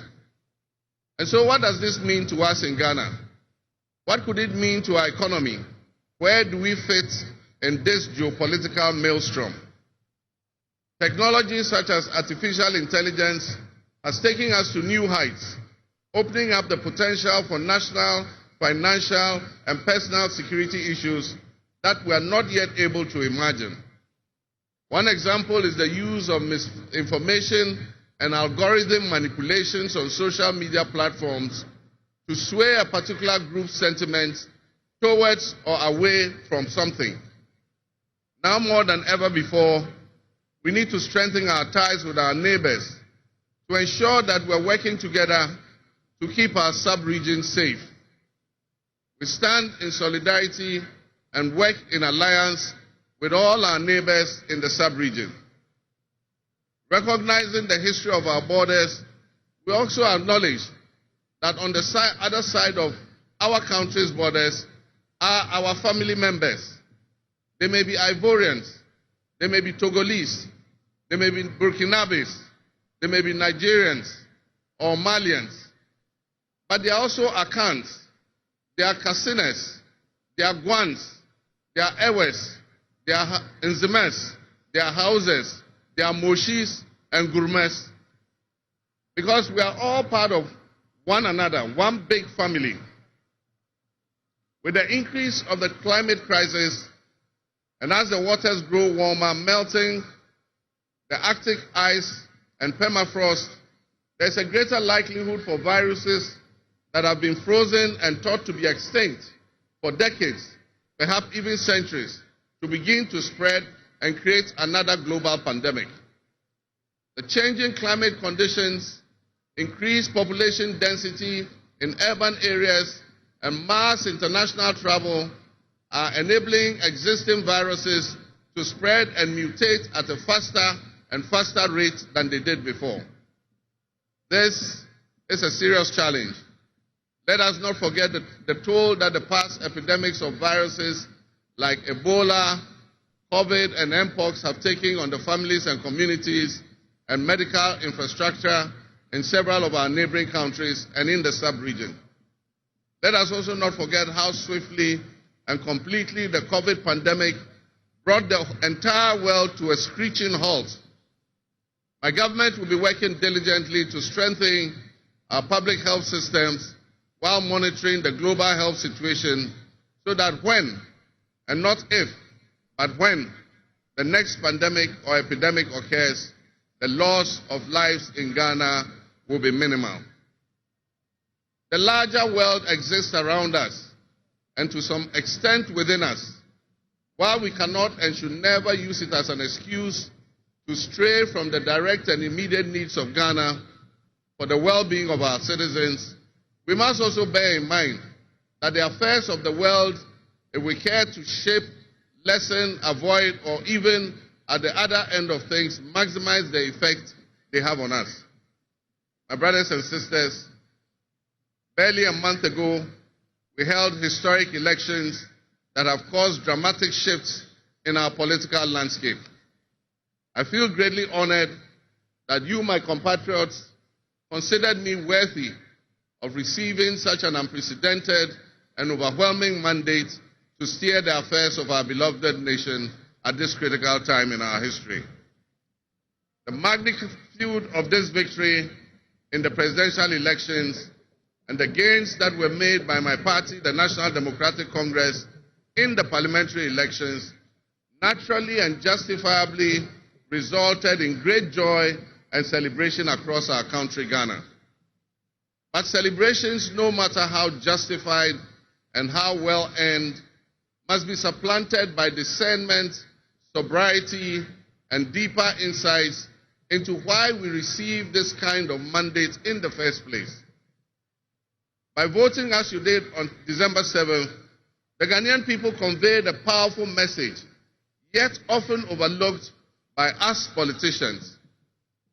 This message was powerfully emphasized by a giant of American political history, President Ronald Reagan, when he declared at his inauguration some 40 years ago that governments have no power except that granted by the people. While Ghanaians take great pride in our thriving democracy, they are deeply dissatisfied with the quality of governance over the years and have openly voiced that dissatisfaction through the decisive actions that they undertake at the elections. Our people also understand that democracy is not just a token adorned with periodic elections followed by pomp and pageantry with the establishment of a new government. They expect that if democracy is celebrated as a superior means of governance, then its outcomes must be more tangible and benefit them in their individual lives. Any honest introspection and reflection on the pulse of our nation would reveal that many within our population do not feel that they have benefited from or partaking in this democratic dividend. Were people buffeted by severe economic crisis and hardships, and in the last few years we have lurched from crisis to crisis. But there is hope on the horizon. Today should mark the beginning of a new opportunity, an opportunity for us to make a difference in our governance and our economic management. We shall reset our dear nation, Ghana.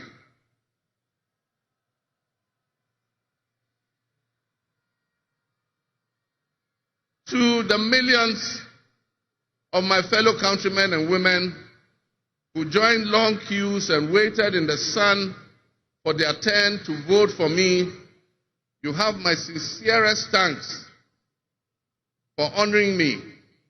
My firm, immutable assurance is that your votes will matter in the work that I'll do to make a difference in the destiny of this dear nation of ours. Your courage to bring change will not go in vain. Our nation was born with much promise. That promise would seem hazy and in doubt now because of all that has happened in the past. But I urge you, my fellow countrymen, not to be sucked into a state of perpetual pessimism. For some time, our country has urgently needed leadership with an unwavering desire to get things done. I, with all humility, assent that I intend to be that leader with your cooperation and your help. As your next leader, I shall strive to exercise sound judgment and be able to make the right calls at the right time. I will have the humility and presence of mind to take responsibility for any challenges and be willing to act firmly and timelessly to resolve the challenges that we face as a nation.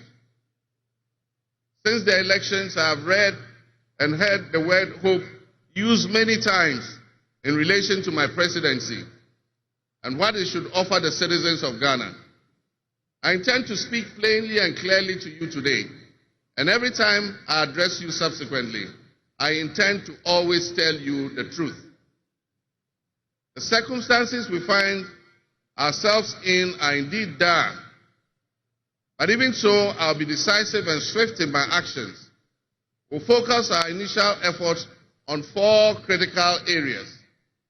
The first is economic restoration and stabilization of the macroeconomic environment.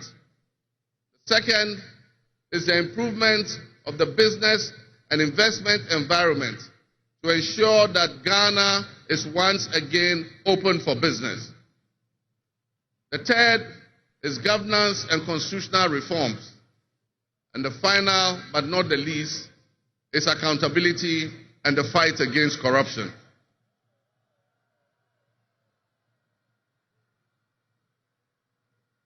My brothers and sisters, actions have always spoken louder than words. With that in mind, I have entered into a covenant with you, the good people of Ghana, in which I have enumerated 26 actions that I'll take within my first 120 days. There is reason for hope, and there is every reason for hope. But we must also have faith, because faith empowers us to trust the things that will happen. With faith, you believe what you know, and that is why we need faith to be able to achieve our reset. We need a reset with the faith we have in our country and our leadership. We need a reset with the faith we have in our institutions. We need a reset with our faith in our dear nation, Ghana. And by that, I mean in all of us, because all of us are Ghana. You are Ghana, and I am Ghana. All of you seated here today, Ghanaian citizens, you are Ghana. The people who you are with or near you as you watch this on television, in your homes, or listen on radio, or follow on social media, are what we call Ghana. I ask that we enter into the covenant with the Ghana we all love and the good people of our country who make up this dear nation. And I ask that you envision a Ghana that you want to live in, a Ghana that you want to leave behind to your children and your grandchildren. What can you do to help build that better Ghana that we all strive for? What behaviors, what attitudes and mindsets can we reset? We need a reset, and we have faith in Ghana's ability to overcome, excel, and be so successful with this reset that it will be difficult to imagine a time when that was not the case. As we stand at this momentous crossroads in our nation's history, I am honored and humbled to accept the mantle of the President of the Republic of Ghana. Today we celebrate a new administration and herald an unprecedented era of opportunity and transformation. With Nana Jane Opoku-Agyeman by my side, we are poised to embark on a journey of progress and inclusivity, united in our vision for a more prosperous Ghana. This day is particularly special for us and for every Ghanaian who dreams of a society where barriers are shattered and ambitions are realized. With the inauguration of Ghana's first female vice president, we have turned a significant page in our history. Nana Jane's ascension to the high office is not merely a personal triumph. It symbolizes our collective commitment to fostering a nation where gender equality and female representation are cherished and amplified. This is a powerful testament to the power of diverse voices to shape the future, voices that have the courage to soar beyond our traditional confines. My brothers and sisters, together as we look to the horizon, we reaffirm our dedication to breaking the glass ceiling that has long hindered many from reaching their full potential. Governance that reflects all segments of our population strengthens our democracy and enriches our conversation. We stand committed to enacting policies that empower women and ensure that the door of opportunity is opened wide for our youth and our women, regardless of their background. Together we'll galvanize our efforts to create a society where every Ghanaian can dream, believe, and achieve without any restraints. Remember that great leadership is not defined merely by the offices we occupy, but by the legacy that we leave for future generations. My administration, along with my Vice President, Nana Opoku-Agyeman, will prioritize inclusivity, accountability, and innovation, forging pathways that will lead to the upliftment of all of our citizens. I'm profoundly grateful for this moment, a cornerstone in our journey towards a brighter future for Ghana. In this resounding victory, I see a clarion call, particularly from the youth of Ghana, a generation that is brimming with potential and dreams that are waiting to be realized.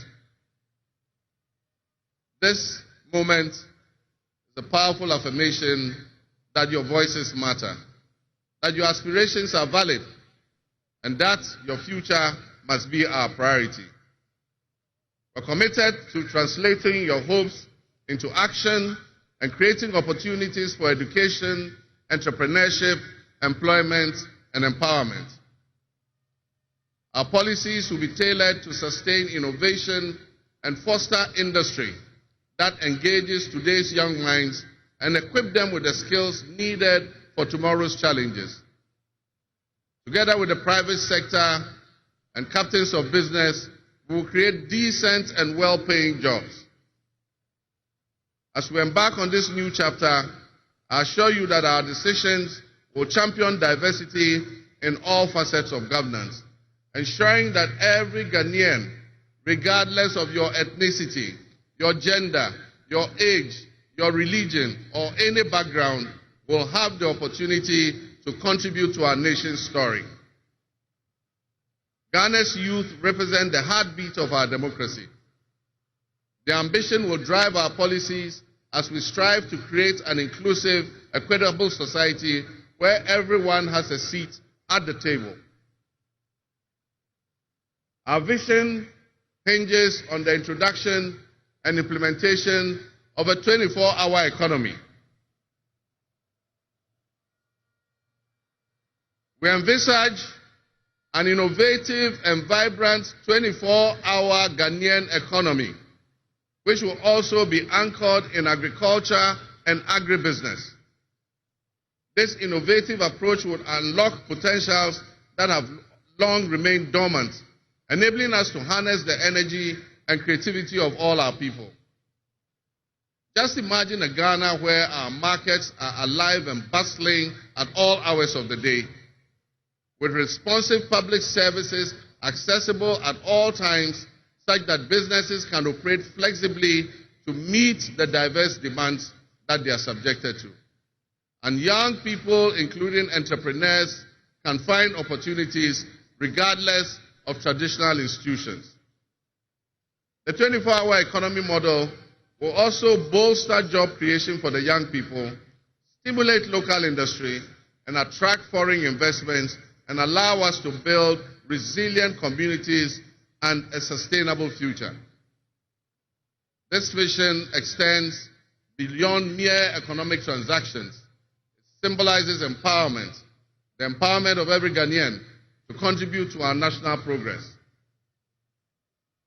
My fellow citizens, this vision will allow us to embrace diversity, to cater to varied lifestyles and preferences, and foster a culture of inclusion, ensure that every citizen can enjoy the fruits of his hard work.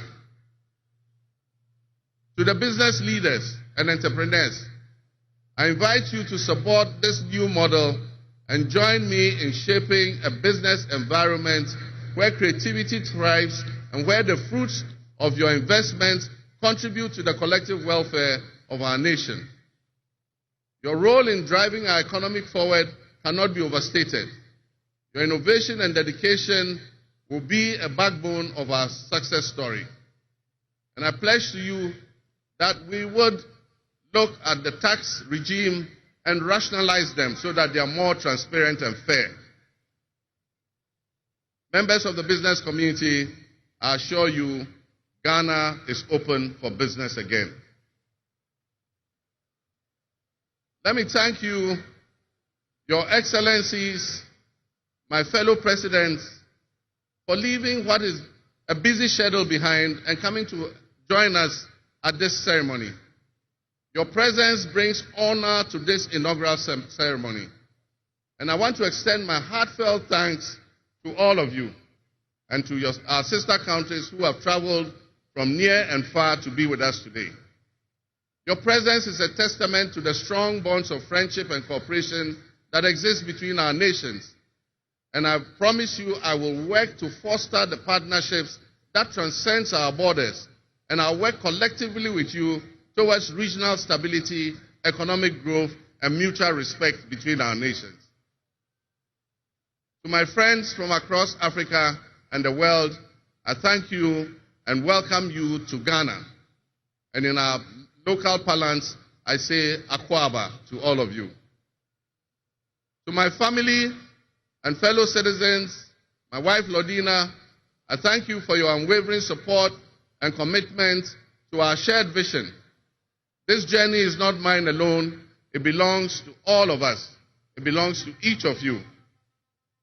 Let today be the dawn of a new era of hope, an era of job creation, an era of accountability, an era of institutional strengthening and resilience, and an era of unparalleled potential for all Ghanaians. We will write the next chapter in Ghana's story, and it will be one of promise, transparency, and transformative progress.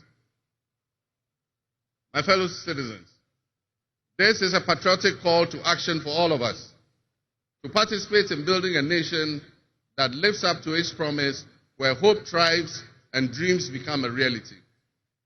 Together, let us cultivate a brighter future for our beloved Ghana, where unity, progress, and equality are not just ideals we aspire to, but are the very fabric of our nation.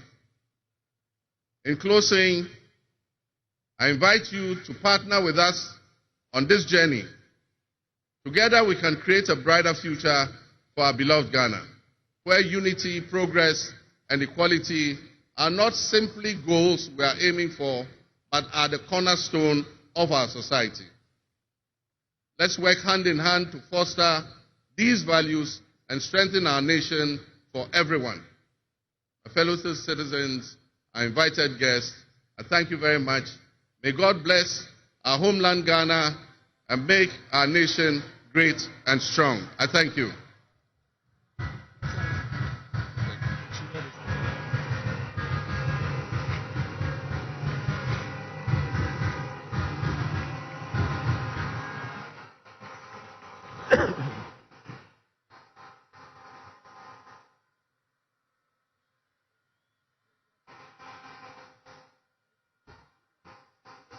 Yeah.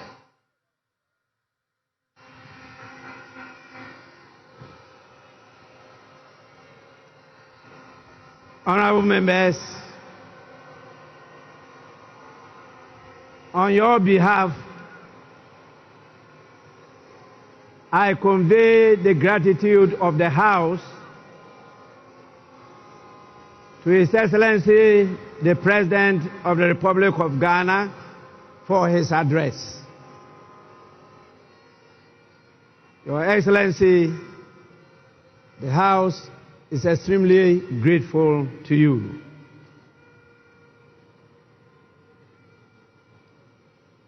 Honorable members, may now we have the presence of our special guest of honor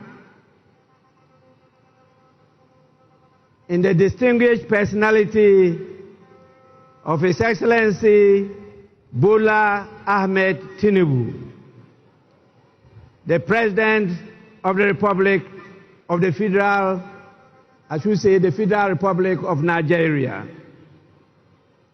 It is my honor to now invite him to deliver his address.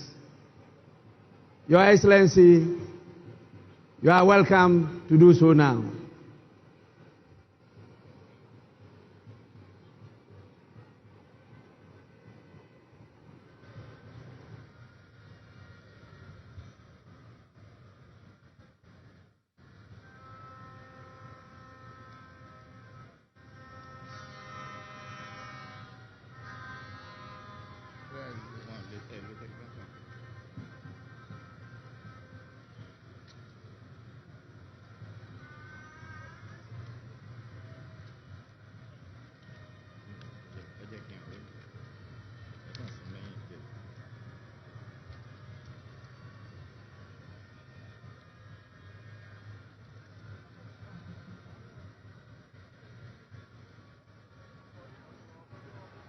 Your Excellency, President of the Republic of Ghana, Head of State and Government here present, Right Honorable Speaker and Members of Parliament of Ghana, members of the diplomatic corps, eminent personalities here present, distinguished ladies and gentlemen. It is always good when a friend and brother can visit the home of a close neighbor to celebrate his success and progress with him. Today, we celebrate African democracy as Ghana and our beloved people mark the transition from one democratic government to another. This moment does not merely symbolize another milestone in the evolution of Ghanaians' democratic society. It further demonstrates that in West Africa, we are capable of democratic and productive endeavors. It is time that our continent critics stop forgetting the strides that Ghana, Nigeria, and others have made. We need not prove ourselves to them. We have nothing to prove to anyone except ourselves. We will lift our nations out of poverty and build strong and resilient economies for our people. Today, I am here not only as the President of the Federal Republic of Nigeria, but also as an African in resolute support of Ghana and our people. This moment is a source of pride and honor for Ghanaians, the entire continent, and its diaspora. The sun is out and the sky may be blue, but I see today a black star rising high in African sky. This black star shines over this nation,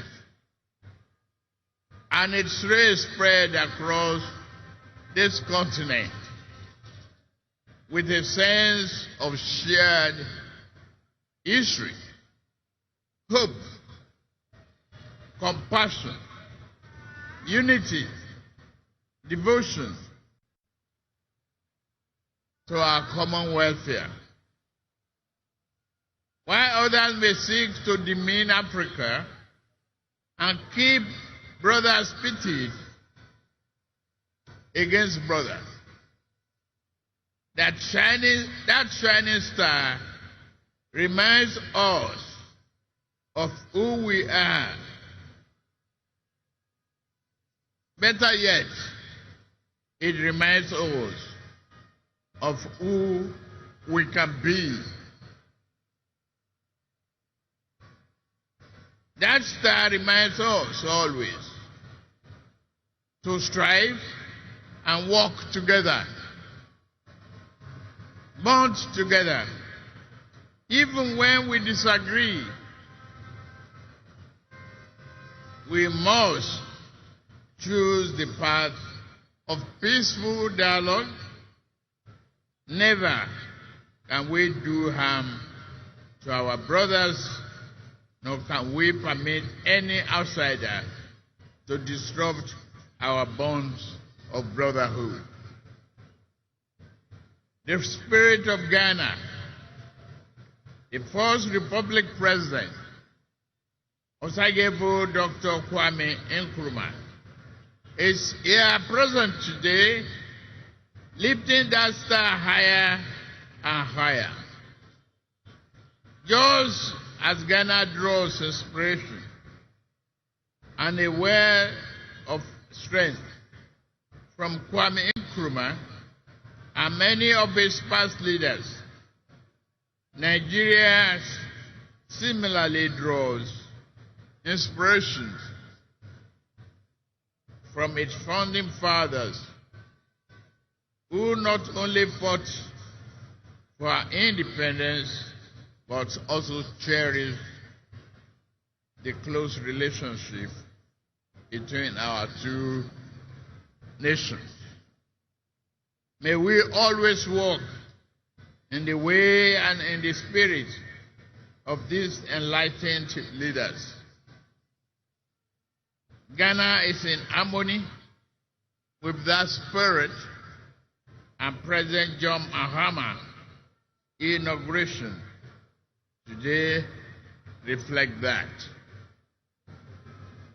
Your new president is a man of patriotic vision and substance. He loves his nation and his people to the core. He believes that your nation has a mission and intend for you all to fulfill it. No one can ask more of a leader than that. President John Mahama and I share a deep friendship. My dear brother, I am here to walk with you. You know you can count on Nigeria's support at any given time. You call on me. We are your brothers and sisters.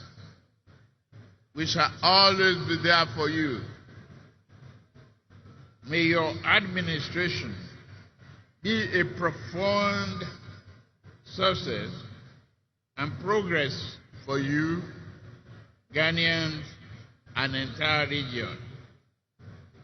I am confident that new government under the leadership of President John Mahama will work with Nigeria to strengthen this powerful bond, leading to greater shared progress, prosperity for the people of our two nations.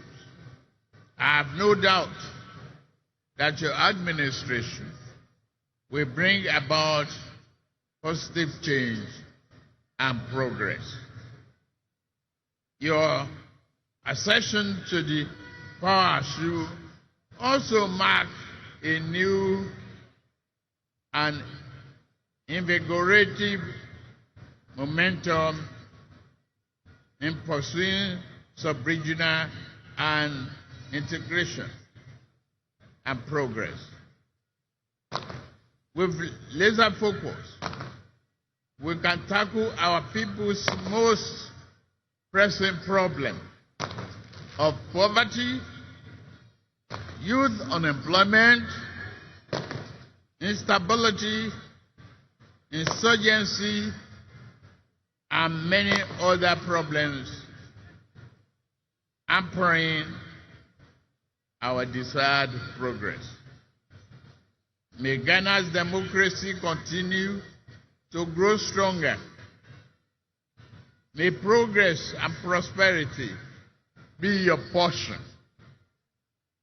Let us all look forward to a future filled with hope, opportunity, and progress. God bless Ghana and its beloved people. God bless Federal Republic of Nigeria and its beloved people. God bless ECOWAS. God bless our beloved Africa. I thank you for your kind attention. God bless you.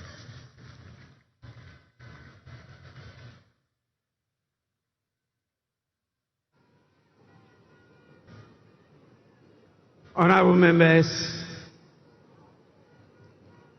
we are indeed inspired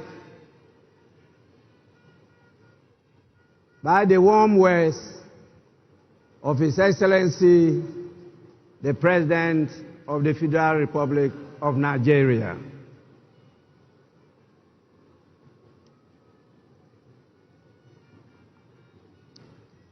I now have the honor to, on your behalf, invite the visiting heads of state and former presidents to congratulate the President of the Republic of Ghana.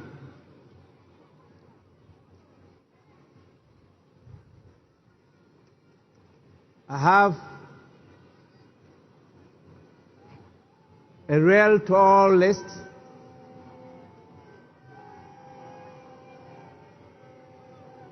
It is my hope and prayer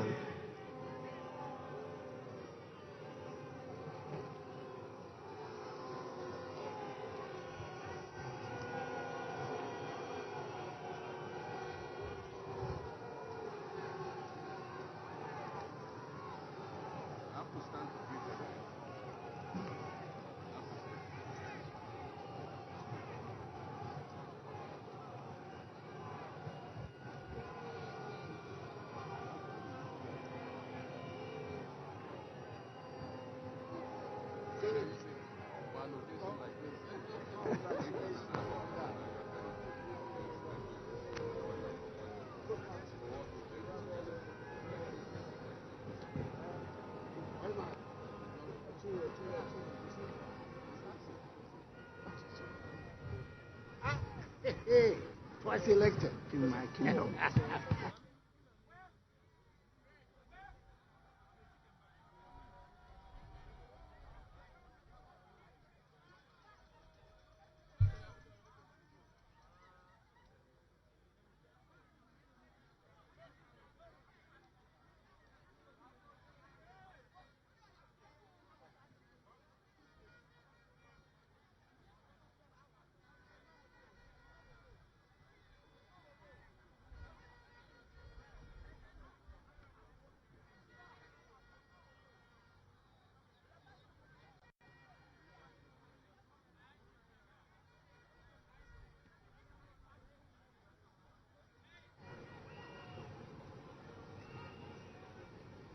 Eh?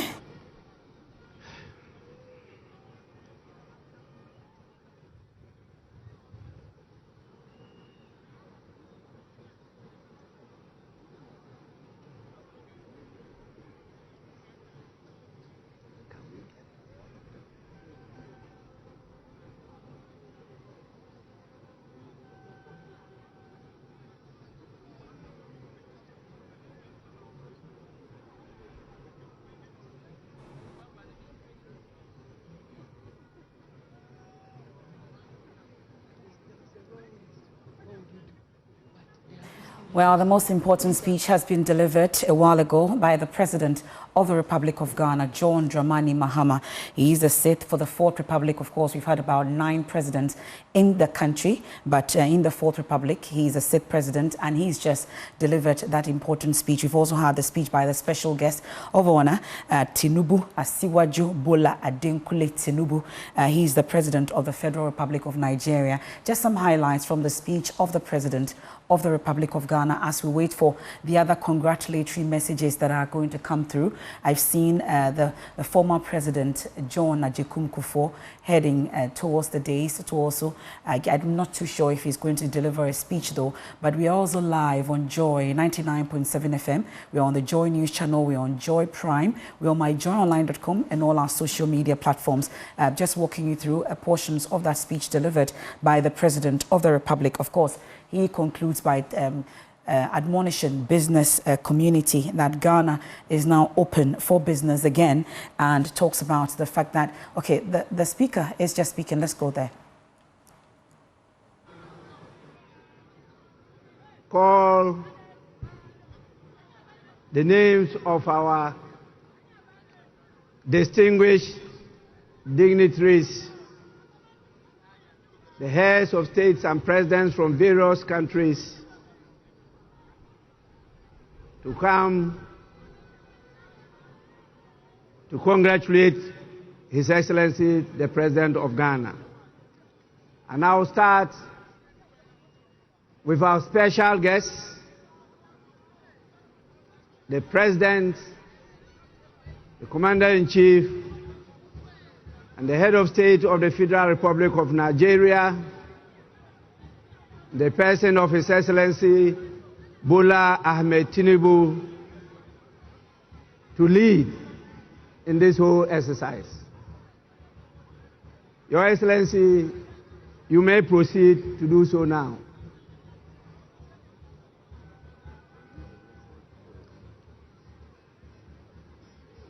Immediately after him will be His Excellency, the President of the Republic of Rwanda, His Excellency Paul Kagame.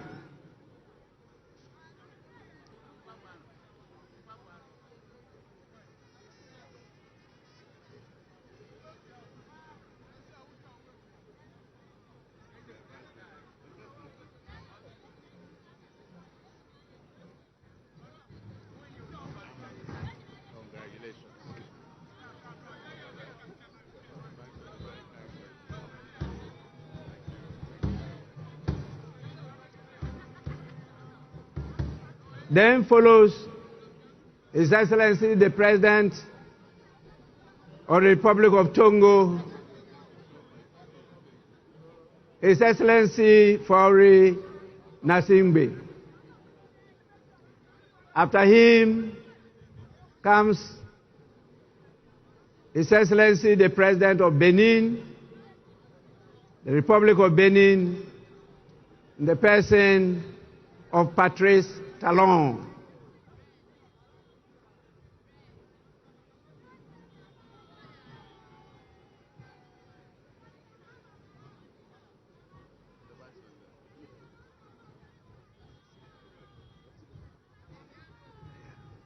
Bienvenue.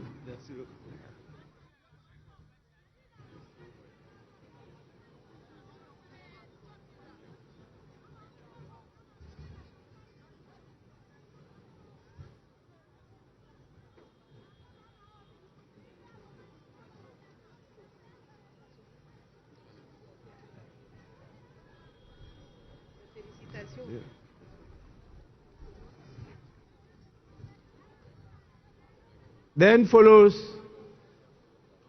the President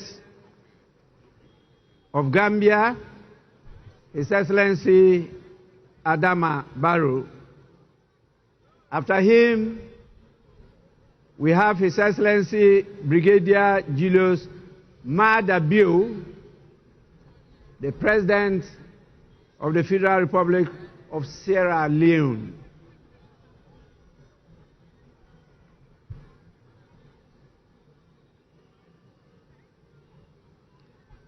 Immediately follows His Excellency Felix Antoine Tshisekedi Chilombo, the President of the Democratic Republic of Congo.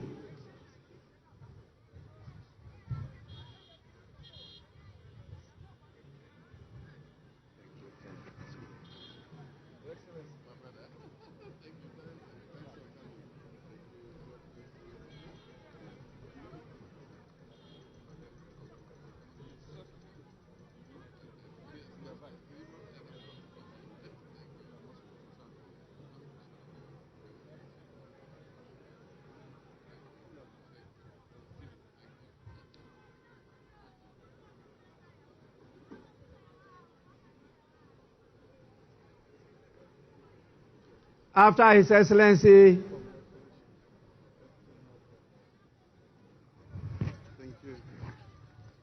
the President of the Democratic Republic of Congo, we have His Excellency Umaru Sissoco Embalo, the President of the Republic of Guinea-Bissau.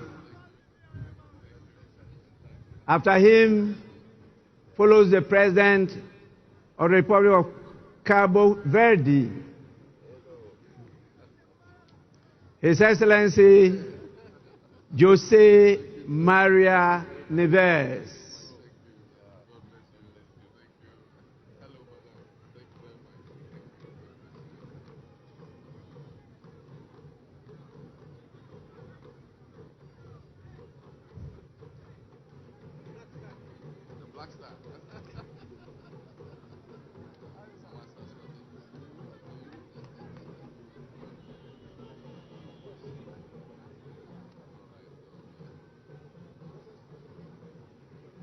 After the President of Cabo Verde, we have His Excellency William Samoei Ruto,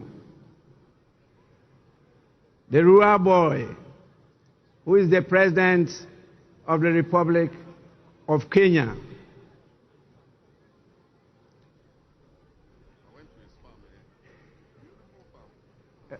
Rural boy.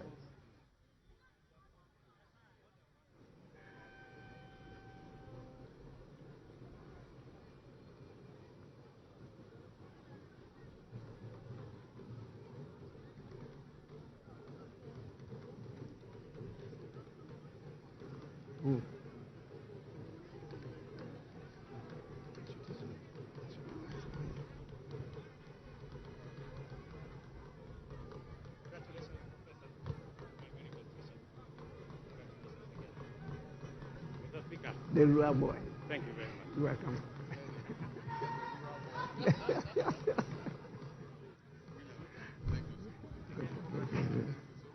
Honorable members, after His Excellency William Ruto, this is the President of the Republic of Liberia, His Excellency Joseph Numa Boakai Sr. We also have His Excellency the President, Dr. Nangolo Mbumba. He is the President of the Republic of Namibia. Sorry. That is a she, not a he. Doctor, you may forgive me.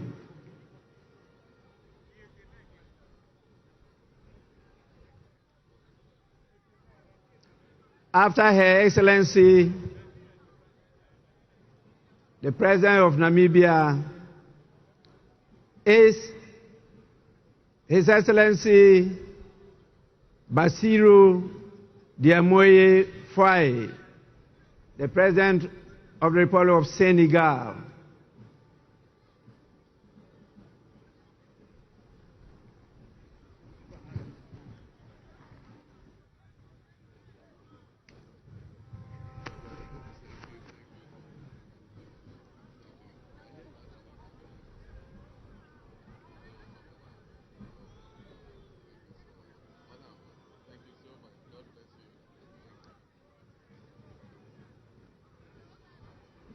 We then have the President of the Republic of Chad, in the person of His Excellency Mahamas Idris Deby Itno.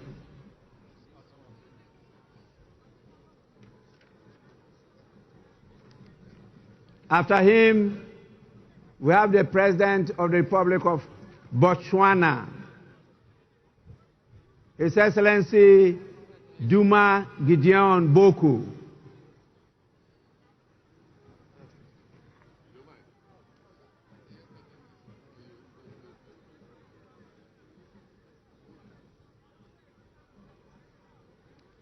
After him comes the head of state of the strong people of Burkina Faso, His Excellency Captain Ibrahim Traore.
Honorable members, the full meaning of Burkina Faso means strong men and women of integrity.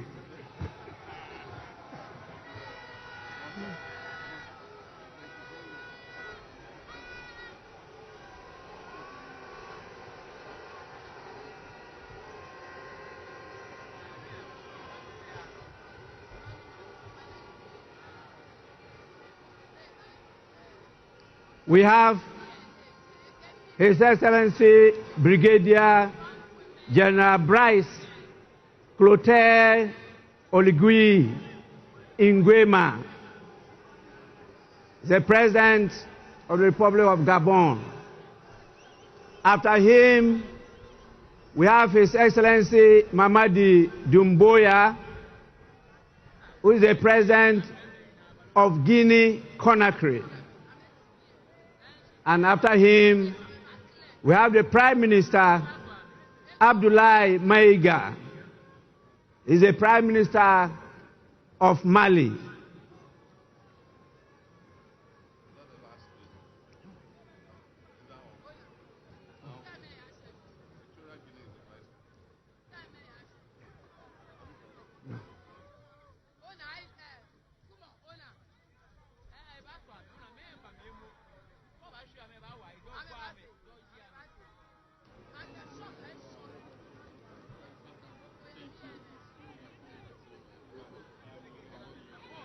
We also have the Prime Minister of Niger in the person of Mr. Lamine Zain Ali Mahman,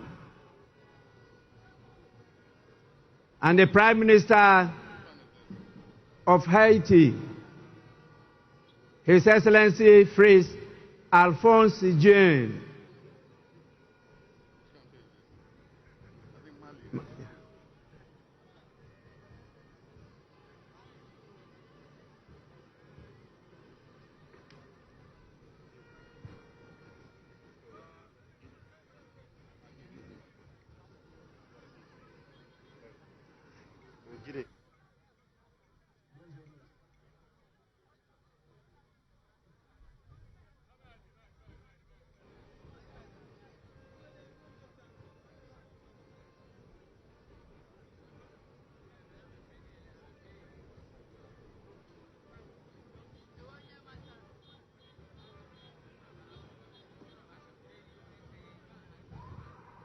Prime Minister Mali,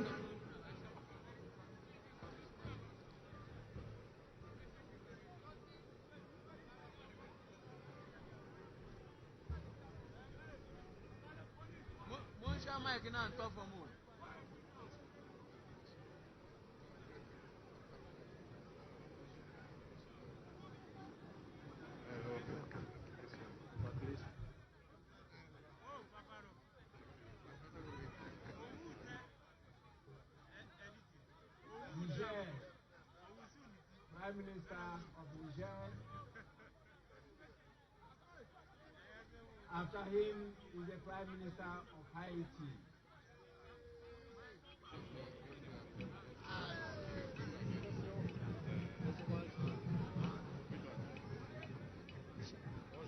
Bonjour, ça va? Bienvenue.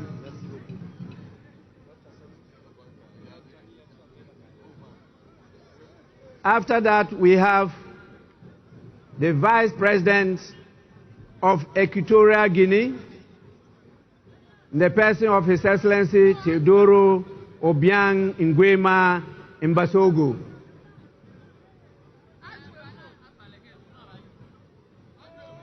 Then follows the Vice President of Uganda,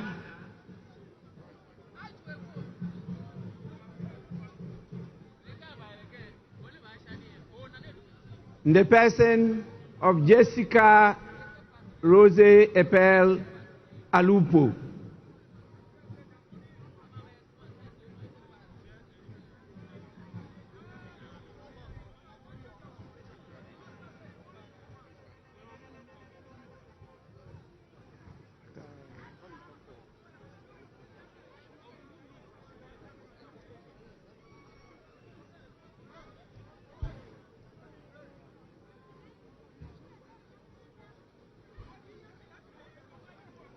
We have the Vice President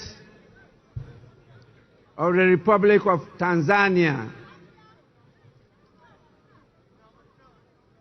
His Excellency Dr. Philip Isdor Mpango.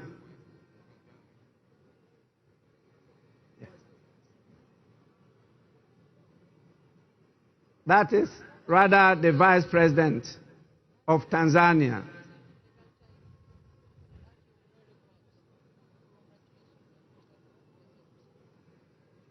We also have with us the Vice President of La Côte d'Ivoire. Greetings from President Museveni. The person of Chemoko Meiliet Kone.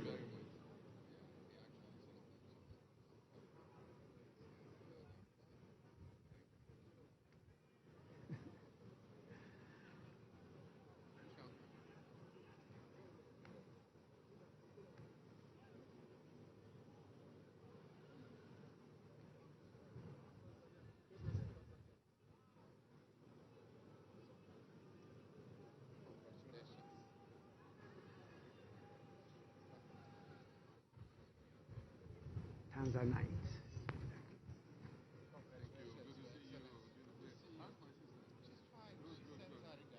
La Côte d'Ivoire.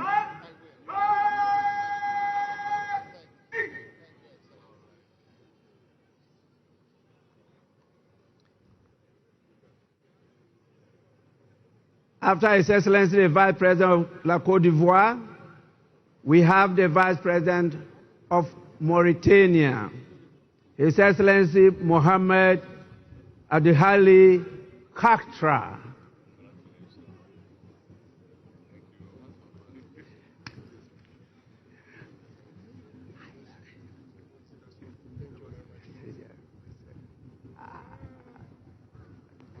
Mon ami.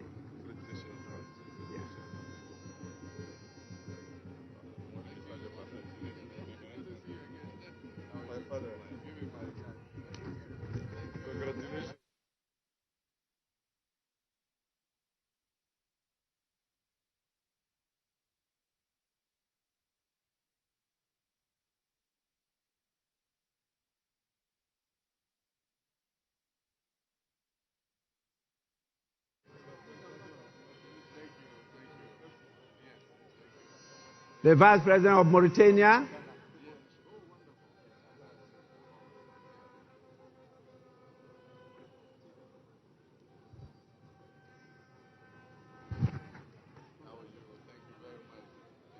we now have the Speaker of Parliament of the Kingdom of Morocco, His Excellency Rashid Talbi Alami.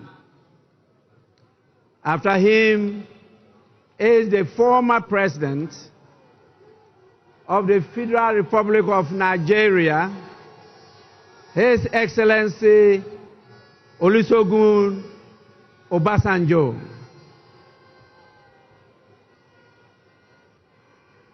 Together with his younger brother, the former President of Nigeria, His Excellency Goodluck Ebele Jonathan.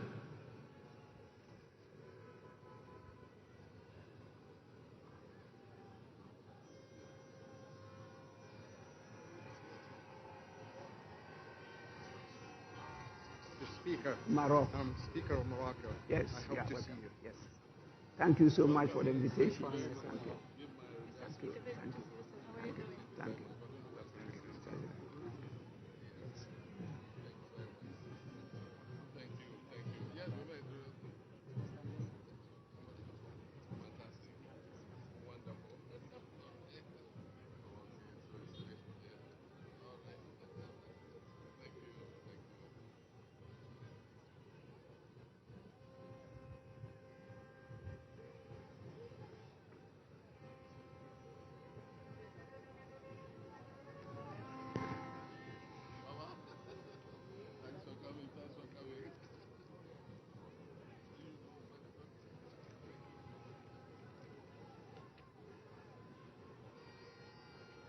After His Excellency Goodluck Ebele Jonathan,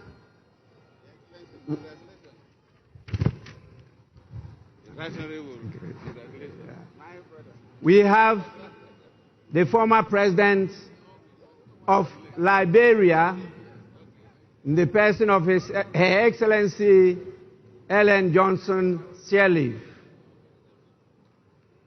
After her, we have the former President of the Federal Republic of South Africa, in the person of His Excellency Jacob Zuma.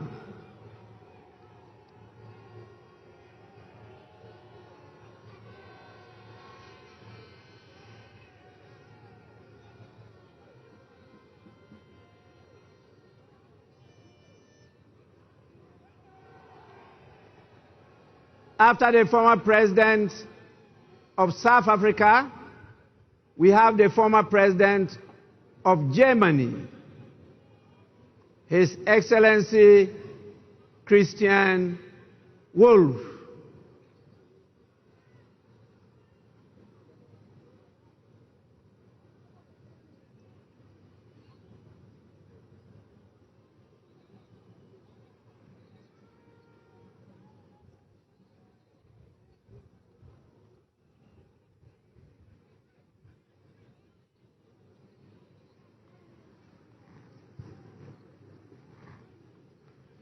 After Germany, follows the Foreign Minister of the European Union,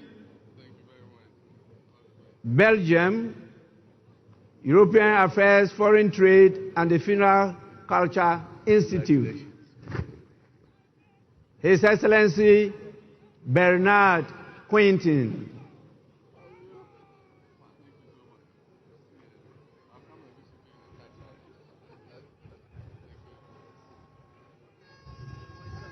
Germany. Thank you very much. Thanks for coming. Mr. Chairman. Yes. Good to see you, Speaker. Thank you.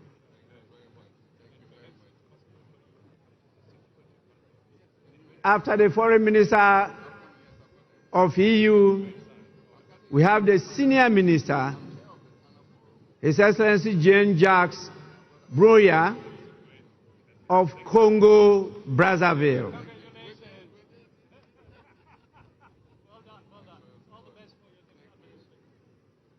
After Congo Brazzaville, we have the Minister for Africa, the United Nations, the Commonwealth and Human Rights of United Kingdom, in the person of Lord Collins of Highbury.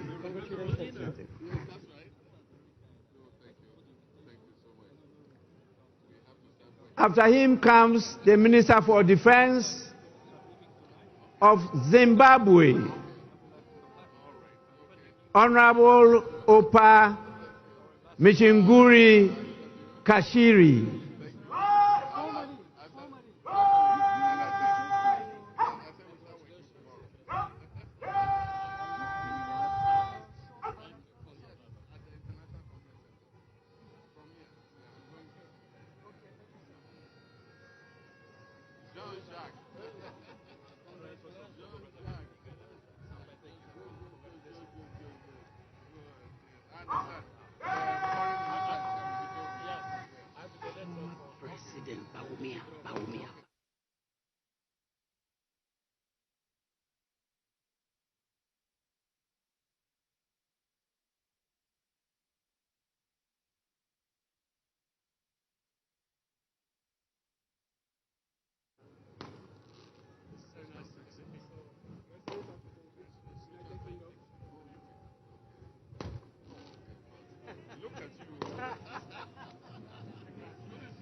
Congratulations on your recollection.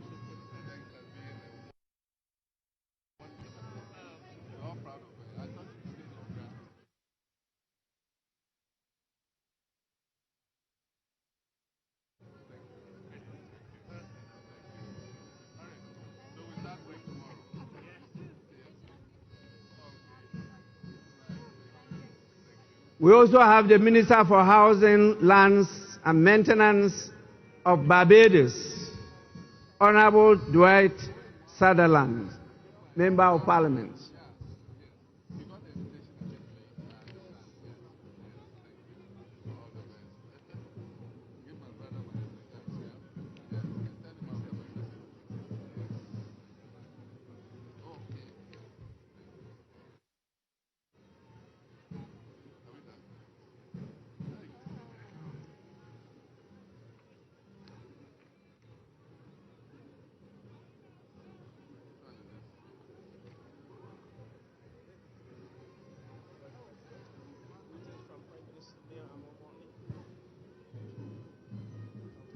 Barbados.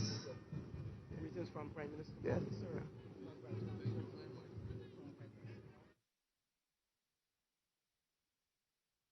It's quite long. I have to cut protocol and go to invite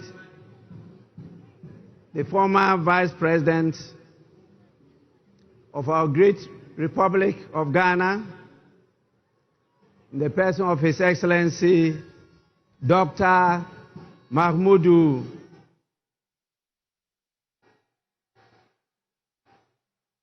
Bawumia.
Honorable members, Once again, the list is very, very long.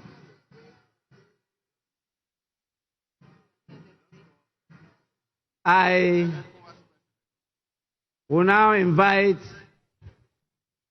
the President of the ECOWAS Commission, in the person of His Excellency Dr. Omar Eliu Toure.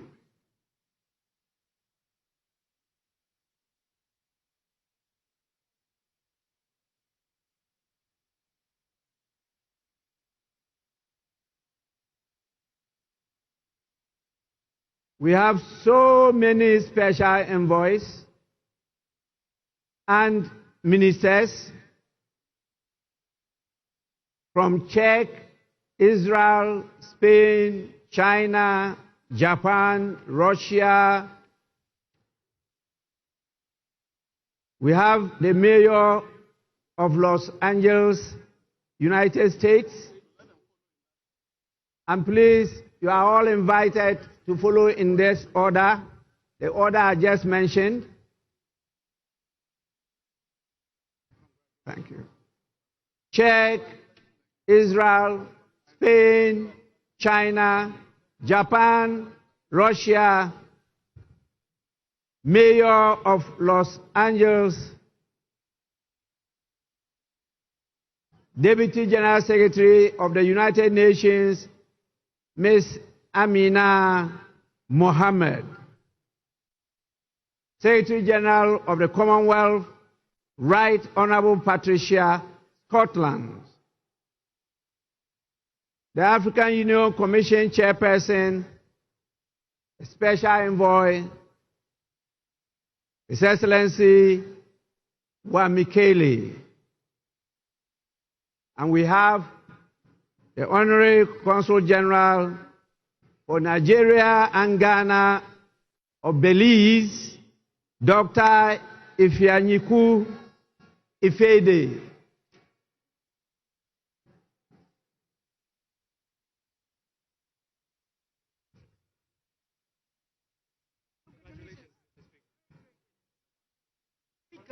Starting the meeting.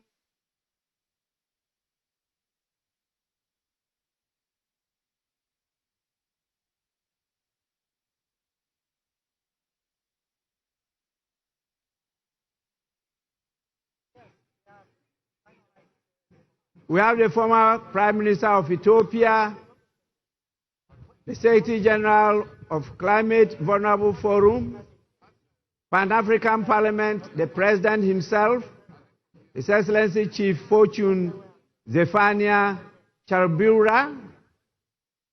We have the African Development Bank. The President of the African Development Bank is here himself. We have the Vice President of the World Bank in charge of Western and Central Africa.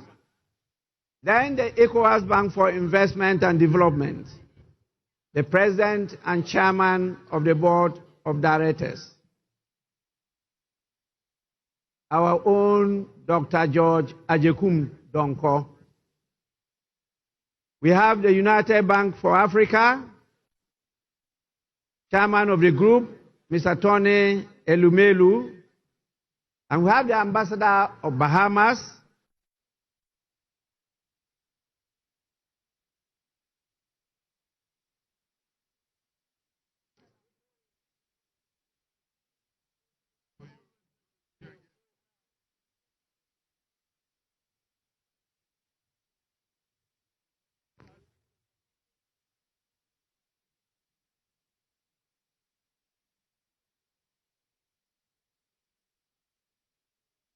yes.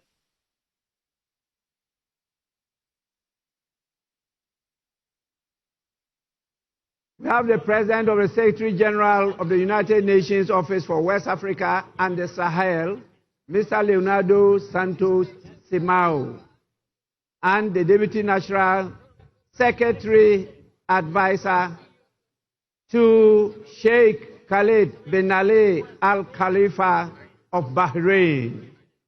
And then the Executive Director of Africa Development Bank Group,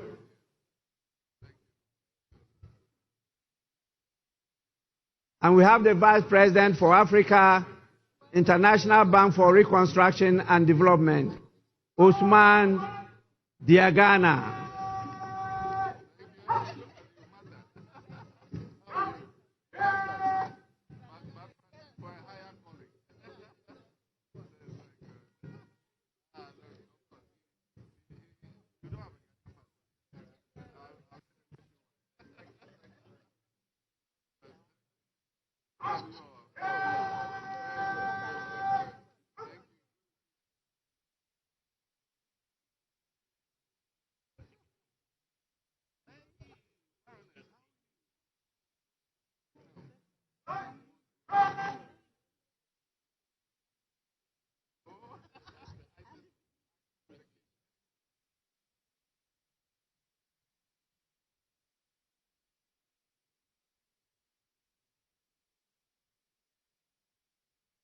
After all this, I will invite the former speakers of our parliament.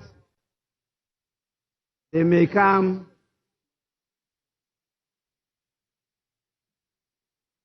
congratulate His Excellency the President.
I am compelled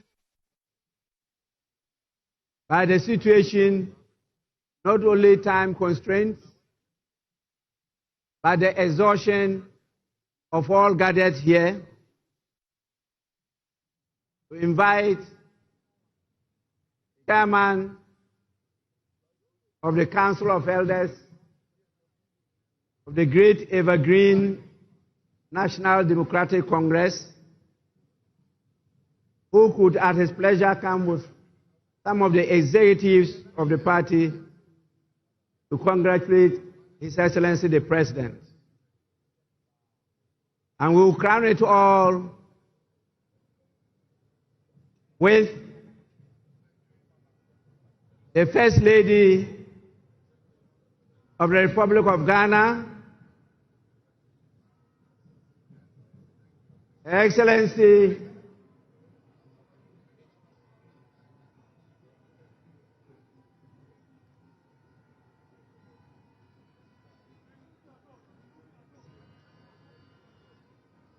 Her Excellency Lordina Mahama.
This is clearly a part of the job that the president was not relishing. To stand on his feet and shake hands with dozens and dozens of well-meaning dignitaries who have traveled a very long way to be here on his special day. It cannot be an easy task, but it is a necessary part of the protocol. And you can see the president has been on his feet now for a good 20-25 minutes, playing this all-important role as dignitaries from all around the world line up to shake his hand and say a word or two of congratulations.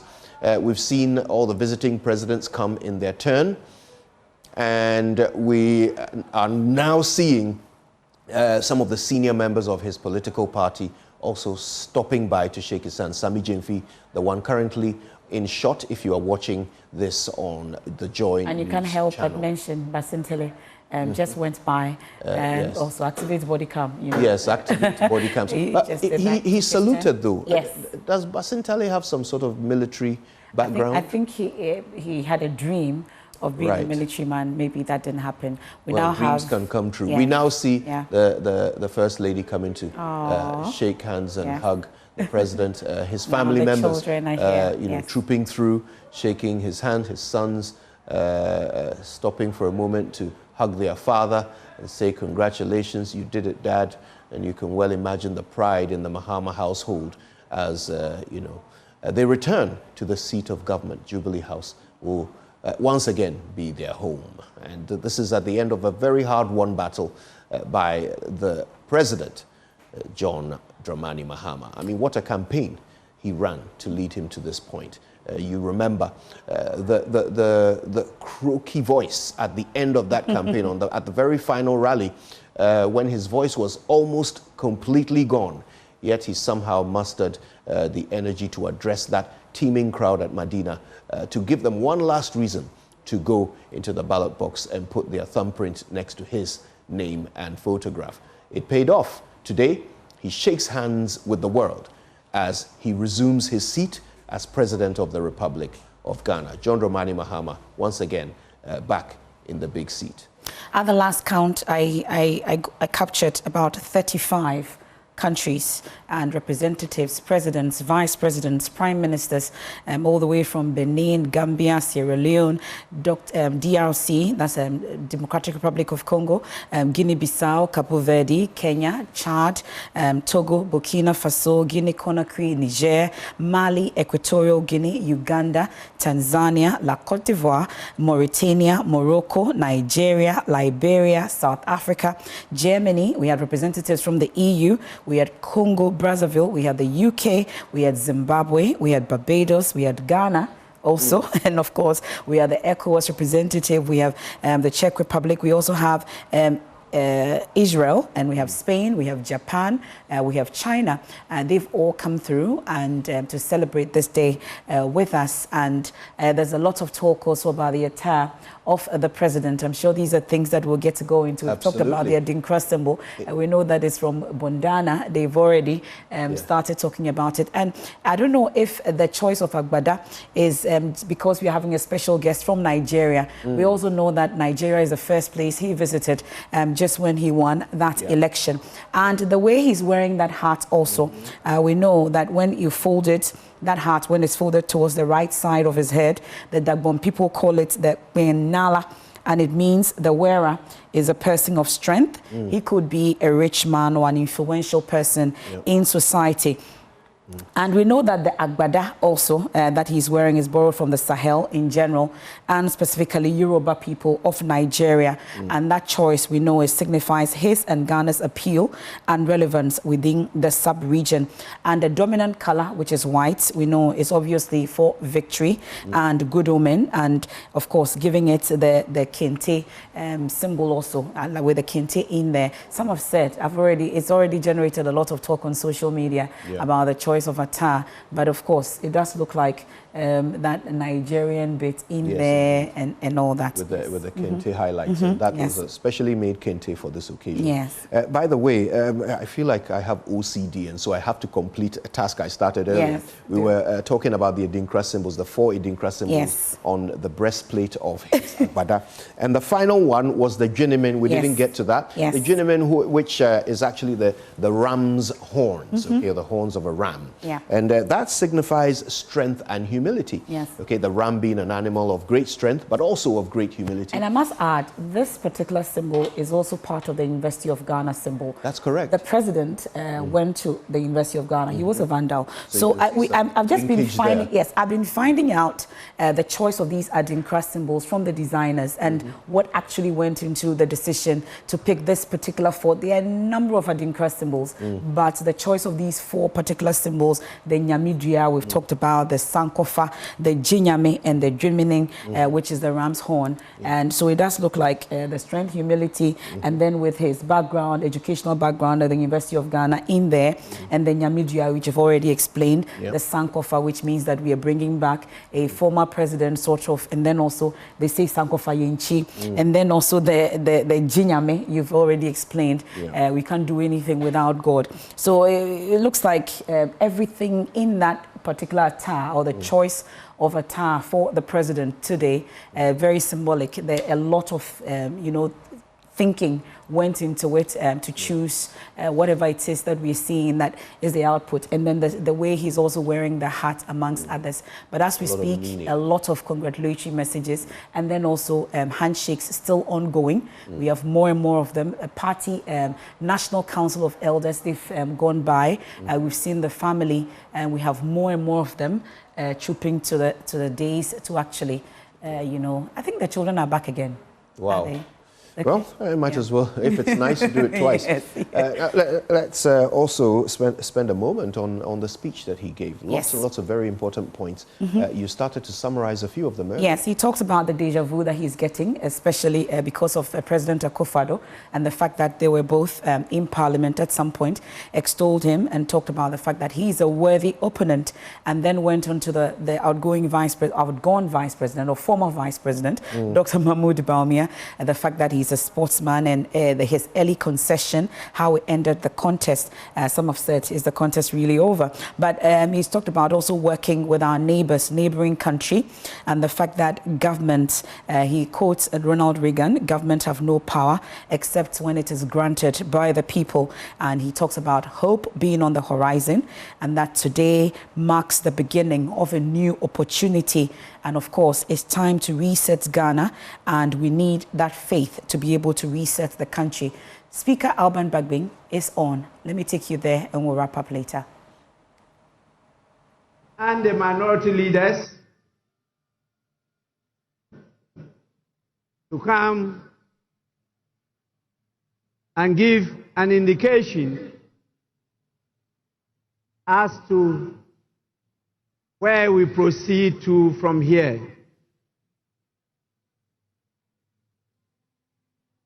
Please,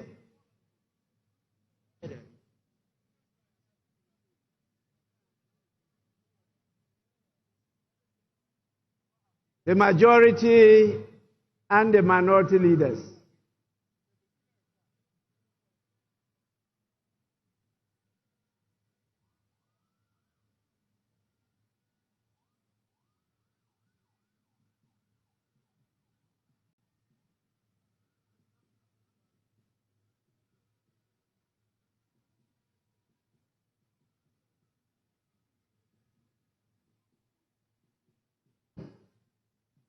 Right Honorable Speaker, we have exhausted the business on today's order paper.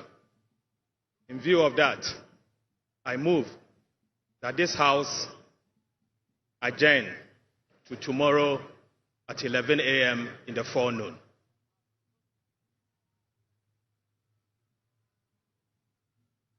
Mr. Speaker,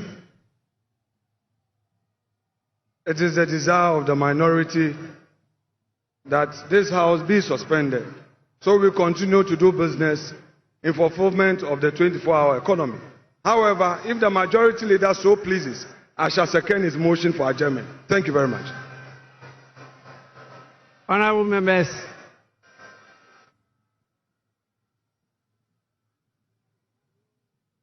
in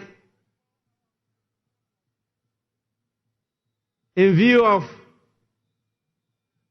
what your leaders have said, adjourn the House to tomorrow, Wednesday, the 8th of January 2025 at 12 noon. The sitting is accordingly adjourned.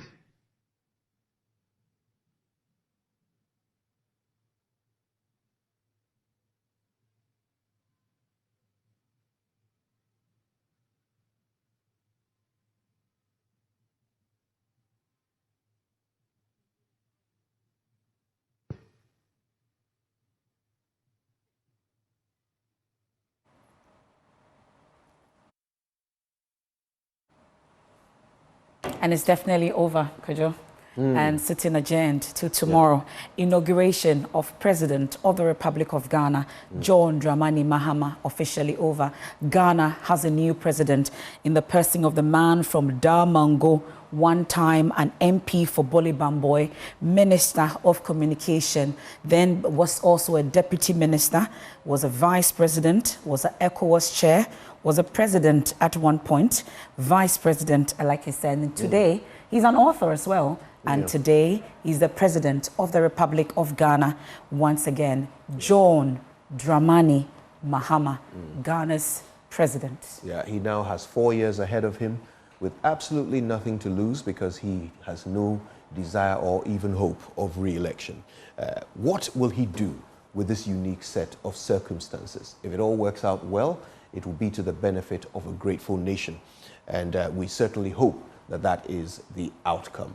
Today, as this historic moment comes to an end, there is a feeling of joy across the nation for those who had hoped for this eventuality. For others who feel a sense of loss, there is also a 4-year period to reflect, regroup, recuperate, and attempt once again to become relevant in the political But for today space. is a time to unite. And also, like you heard, the president in his speech talk about the fact that it's time for inclusivity, accountability and innovation, and it's time for every citizen to enjoy the fruit of their hard work. And then also it's time to have the Ghanaian dream that he talks about. But as for corruption, he says that it's time for it to be tackled and that they have a commitment to tackling it. He describes it as a covenant, actually, that would be taking place, and that there were 26 actions that will be taking in the next 120 days. And this starts from today. We'll start tracking from today. And then he talks about how he accepts the mantle with honor, and that you create a society where every Ghanaian can dream. As the procession, because this is parliamentary sitting, like we said, so we'll have the speaker, the president, the vice president, the chief justice, all of them, you know, engage in that procession. And you must acknowledge that we've seen the IGP, and he's the man that has been just close to the days where the speaker, the president and the vice president and the chief justice were. He's been on his feet for quite some time. Yes. He's been in the shots. If you didn't notice, I think you should pay attention to the that. IGP and the chief of defense staff Yeah. play the roles of aides de camp Yeah. on special national ceremonies like this. So the chief of defense staff is aide de camp to the president, and the IGP is aide de camp to the vice president for such events, which explains their presence on their feet throughout this exercise. You can now see them marching along with their charges as they depart from the location. And this parliamentary session has come to a successful end. And you had the minority and the majority leaders at least move the motions for the adjournment of this particular sit-in till tomorrow. And I'm sure that we've been capturing the moments as well, photographs taking also as they process out of the place. And we've been hearing from Tinubu on this, and he talks about the fact that the Black Star is rising and rising, like he puts it, and that he's here to work with the president. It does appear that he didn't hide it at all about the friendship that is between himself and the president of the Republic of Ghana, and that Nigeria is offering its full support to Ghana in times like this. However, he talks about tackling the issues about poverty, youth employment and insurgency that is on the rise in the sub-region, and we must have a commitment to actually tackling these concerns that Tinubu talks about. Tinubu Asiwajo, really, Adenkule Bola Tinubu. Well, he's been speaking. He was the special guest of honor for today. It does appear that it's all coming to an end. The inauguration that we've all been looking forward to for the President of the Republic, John Dramani Mahama. He is the 6th in the 4th Republic of Ghana. We've had about 9 or 8 presidents, including ceremonial ones, and 2 prime ministers in this particular country after Dr. Kwame Nkrumah. But as we speak, we have the 6th for the 4th Republic in the person of John Dramani Mahama. He's been there, done that. He's been an MP, vice president. He's been a minister. He's been a president before, and he's a president again today. Yeah. Well, it's been quite an event. We're so glad that you stayed with us for it. A great way to wrap things up is to remind you of the thoughts that were shared by the new president, John Dramani Mahama, when he called for a reset of mindset. He talked about the contract between himself and the people of Ghana. He said the reset needs faith. So while he works to reset the nation, he calls on people of Ghana for their faith. Faith in citizens, faith in institutions. And he says ultimately, for this to work, we must remember our role in it. He ends with the words, "You are Ghana." We need to capture this moment where the national anthem shall be played as he stands on the presidential days. Anthem and the 21 gun salute, as mentioned earlier.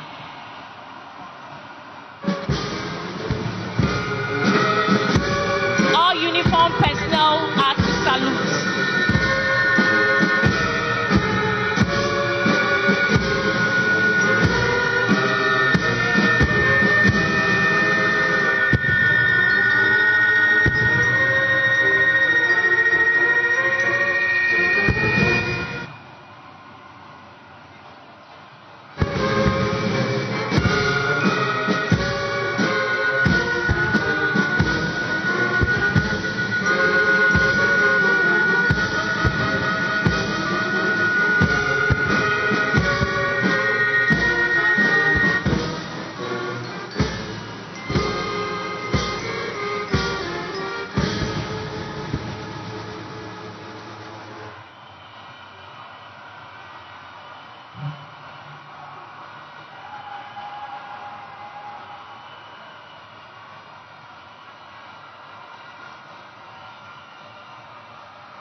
Please be seated.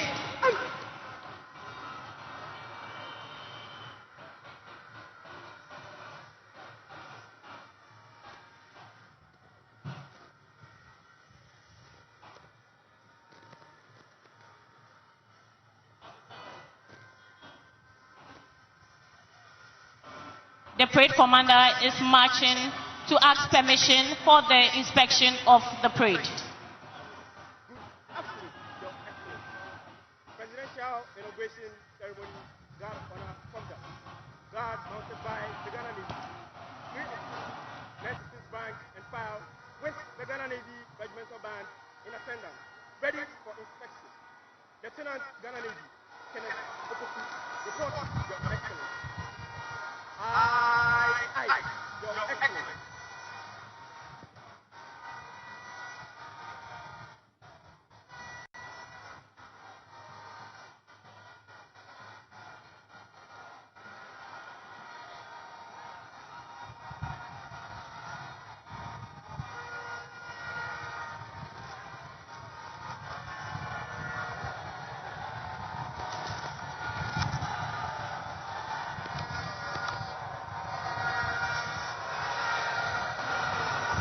Your Excellencies, distinguished guests, ladies and gentlemen, this morning we have the Navy Regimental Band on parade.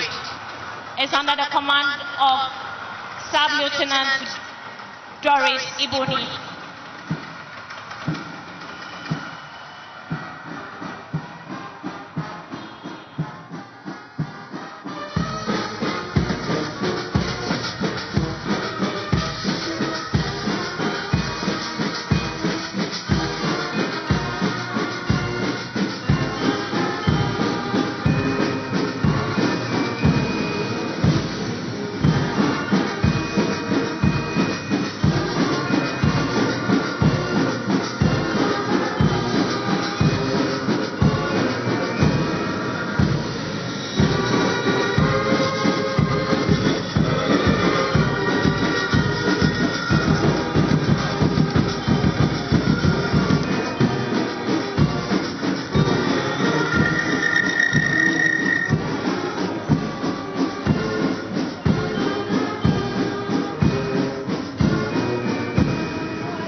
Your Excellency, inspection over. May I have your permission to march off the guard? Aye, Your Excellency.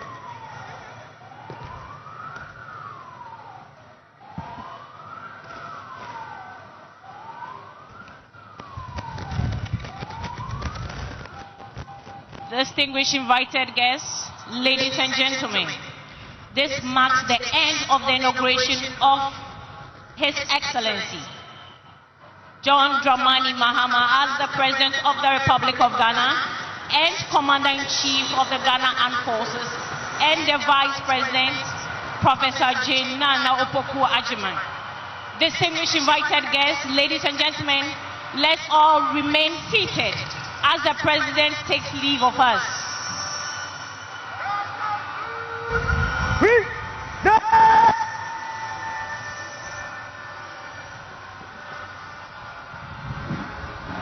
Shall we please be upstanding for the national anthem? All uniformed personnel are entreated to salute.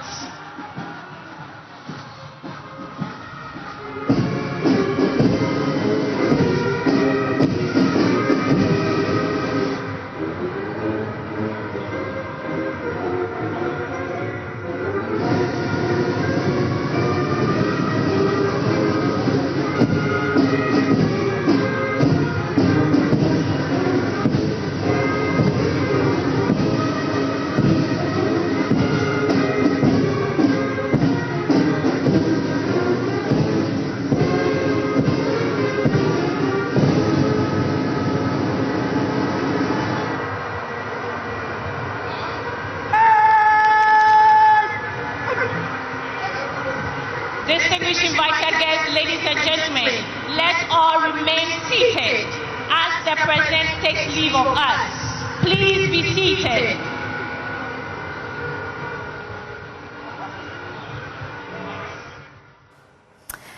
And it's all over today after that inspection of the Guard of Honor and the national anthem. It brings to a close the inauguration, the swearing in of President of the Republic of Ghana, John Dramani Mahama. He now waits with his wife to enter that vehicle. It's not all over for the day. I think there will be some banquets. There will be other things happening later today. The party begins as we speak, without Kojo and I, but of course the party is on, and the President departs. Well, the IGP and the Chief of Defense Staff, like you say, who are ADCs to him for national events like this today, and the salute is on. The vehicle has been closed, and his aide has just entered. It's a Mercedes, is it? Yes, with a Ghana flag in front, and the horsemen and women accompanying that vehicle, leaving the Black Star Square with the red carpet, the green carpet, and the Navy will make up that Guard of Honor, all saluting as he leaves. The Adinkra, the Tumpang, the sounds of that also underway there at the Black Star Square. It was a beautiful ceremony, well-organized ceremony, and I think congratulations in order to all the organizers of this particular event. It's been different, we must say, very different in terms of organization and coordination amongst others. And the President of the Republic and his vice departs the square. In fact, it's been a memorable day. The ceremony, the styles, the salutes, the symbols, all of these things have come together to make a colorful, picturesque, and absolutely officious event, demonstrating the beginning of a new era. Today, Nana Addo Dankwa Akufo-Addo goes home, once again a regular citizen, with the responsibilities of state taken off his shoulder, placed onto the experienced shoulders of the next President of the Republic of Ghana. John Dramani Mahama has taken over the baton, and as a nation, we have no choice but to cheer him on, because his success means our success. Of course, you can rely on us in the media, the Fourth Estate, to play our role and continue to keep our eyes open and watch for you as we continue to play our role as the watchdogs of society and ensure that the promises made to you are fulfilled. We'll continue this for the next 4 years, diligently and faithfully, as we have done up until now. But we are so grateful to you for staying with us for this important day. And as the curtains are drawn on this event, we say once again a thank you for your company. And as the procession makes its way away from the Black Star Square, making its way around the Independence roundabout, the President's vehicle still under the guard of the horsemen and women, who are keeping very close tabs on the vehicle as it rejoins the procession.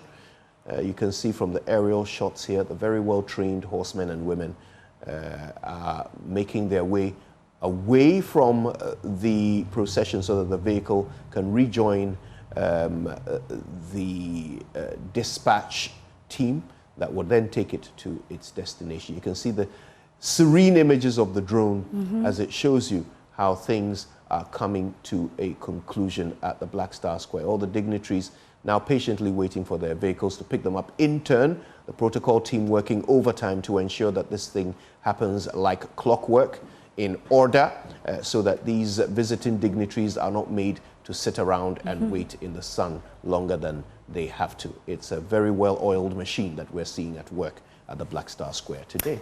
And it was almost like an AU conference today, or is it? Yes, or a UN conference, I should say, because we had representatives from almost every country, at least in Africa.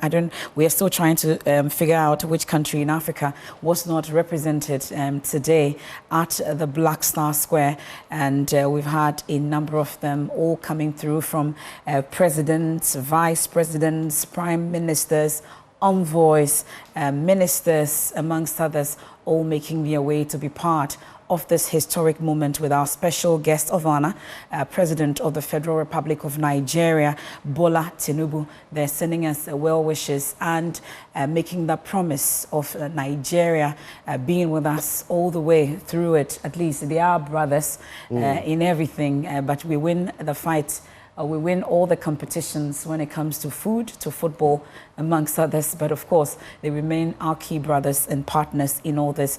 And he talks about how we are the Black Star and how we keep rising and rising. And this is another day that we've shown that indeed we are the Black Star that keep rising. And there's a call for unity, there's a call for inclusivity, there's a call for accountability, and of course there's a call for innovation and hard work.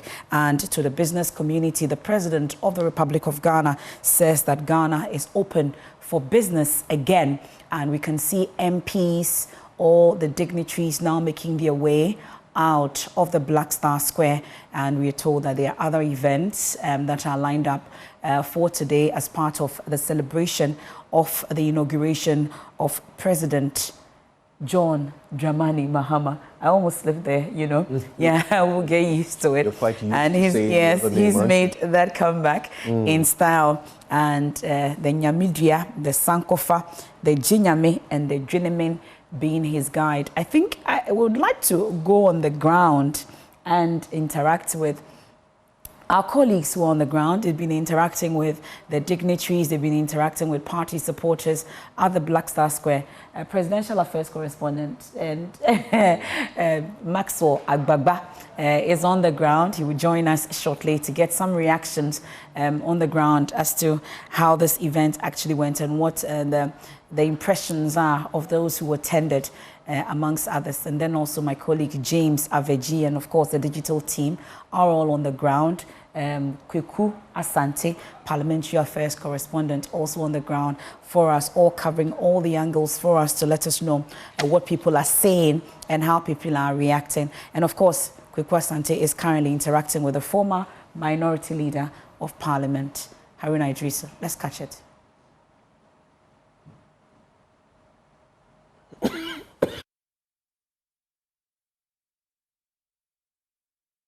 Correspondent will be bringing us that interview shortly, and we've been bringing you all the angles, the coverage of this inauguration and swearing in of President John Dramani Mahama, and we've had all the dignitaries pay their homage to him after that swearing in. And you've been talking about the children. Well, we'll talk about it. Let's get to the grounds now for that reaction. Constitutional, administrative and legal reforms in order to strengthen Ghana's institution, and he's given fidelity to his promise to run a 24-hour economy. I should think that he should grant some strategic incentives to some major industrialists into the manufacturing sector who can employ 1,000 to 2,000 people, whether in Ashanti or Bono or Northern Region or Upper West. Then they can give life to the public sector reforms that will respond to that need. I'm encouraged by his own word that he does not take the votes of Ghanaians for granted, And he says that he shared this platform before and he would want to be remembered for doing something different. Parliament is currently sitting here. Ordinarily, where you are granting this interview is wrong, because this Parliament sitting, we are still following proceedings as the Speaker directs them. So this would be our prayer, and Ghanaians should pray for a John Mahama success, as his success will reflect an improvement in the quality of life of the Ghanaian. My pleasure. Haruna Idrisu, the MP for Tamale South, Ablekuma South MP also seated here. Thank you very much for all of you for coming, and a lot more honorable members of Parliament. This man is said to be the person who may be the next majority leader, although things are not yet firmed up yet. Honorable Mahama is here. Honorable Mahama, live on Joy News. John Dramani Mahama has made a commitment to turn the tides, the fortunes of the people. Do you believe, with all the goodwill that have been amassed, John Mahama is up to task to deliver on this mandate? Well, I mean, the verdict of Ghanaians is that he is the one who can do it. The overwhelming votes that he has received is testimony to that. So let's all support him. We believe that with this level of goodwill shown by our fellow African leaders and the international community and the business community, we should be seeing an outpouring of investments into Ghana. And you see that his speech focused on positioning Ghana as a reliable democratic country that you can invest in. That essentially is the theme of the message that he has just given, that Ghana is a reliable democratic country that you can invest in, because our democracy has been tried and tested and proven to endure and can stand any challenge. And with that, investors know that whether there's a change of government or there's no change of government, their investments are going to be secure. Then the next key thing that he said is that he's going to focus on stabilizing the microeconomic framework. And that will have an impact on the stability of the dollar, on inflation coming down, and then private business can pick up.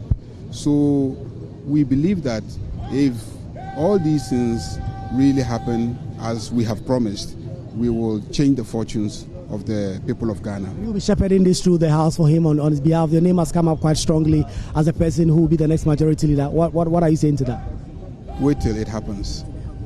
Thank you very much. Honorable Mahama, they're telling me about the key themes that John Dramani Mahama has spoken about. I'll speak to more and more members of Parliament who are all here. You see the men's row. Honorable Kofi Adams is here. Men's row. Unihao. Well, Avenya Makin said you tell him men's row, and I'll come to you pretty shortly. But Chief Whip, you've heard the president speak, and he has outlined what his main focus is going to be. Do you recognize also the tough task that is ahead for him to be able to turn the tide and get things running? Well, I mean, the president is has promised to be frontally frank with Ghanaians. And he has already started demonstrating that. I'm sitting here with my colleague, Honorable Jinapo, who is our lead person on energy. You and I know that he kept warning that what we are doing is piling up a lot of challenges there. So maybe when you finish talking to me, you can talk to him. I believe the challenges of our country are not hidden to anybody. The economy is in a very bad shape. We have energy problem, which we are just managing. Unemployment, infrastructure is very dilapidated. But what we promise is to do whatever we can, whatever is possible, to make sure that we address the needs of the people, especially to create jobs and to create hope for young people. That is what he's promised. So as the days come, he will outline the major anchor policies to back those things that he's so passionately talking about. Yes. And John Jinapo, recently you have been quoted in the media saying that the energy sector is going to be the biggest challenge for John Dramani Mahama. John Mahama himself has spoken and talked about $3.5 billion in debt. That is an uphill task. Some would say that perhaps the country is going to go into doom so right upon the entry of John Dramani Mahama. What are the assurances that you are going to deal with the energy sector situation? Well, don't have bad news for you. Just today, the confirmation we are getting is that we have only 5 hours of fuel stock. If you look at heavy fuel oil and distillate fuel, we don't have up to 2 days. And so in 2 days' time, we are likely to run out of fuel.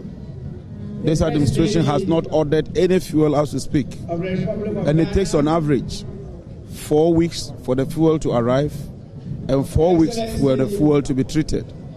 And so we are in a very serious situation. At the transition, we brought this up. The outgoing administration assured us that they had procured some parcels of fuel. Today, right after President Mahama assumed office, and I served on the transition, my checks indicate that we do not have fuel that can cater for even 2 days. So clearly we have a major problem. And this is an incoming administration. Even if you order the fuel, like I'm telling you, it will take about 8 weeks. So we are in for real trouble. Thank you very much, John. Let me talk to the deputy whips, Menshro, and then I'll come to Honorable Doyo Kujo. Menshro, your both have spoken. Let me talk to Honorable Doyo Kujo. I mean, gender is very particular for you, and you've spoken about it. Nana Jane Opoku Agyeman has taken the mantle of leadership. What do you think it signifies for women leadership in Ghana? In fact, today is the most happiest day in my life. In fact, John Dramani Mahama has made me proud, very, very proud. And the way he has started, I know God is going to help him to sail through and is going to deliver on his promises.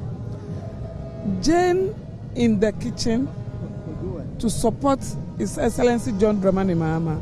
They are going to do excellent work, and Ghanaians will be happy because the joy that has filled my heart and the belief that I have gotten that this pair can deliver Ghana and reset Ghana is extraordinary.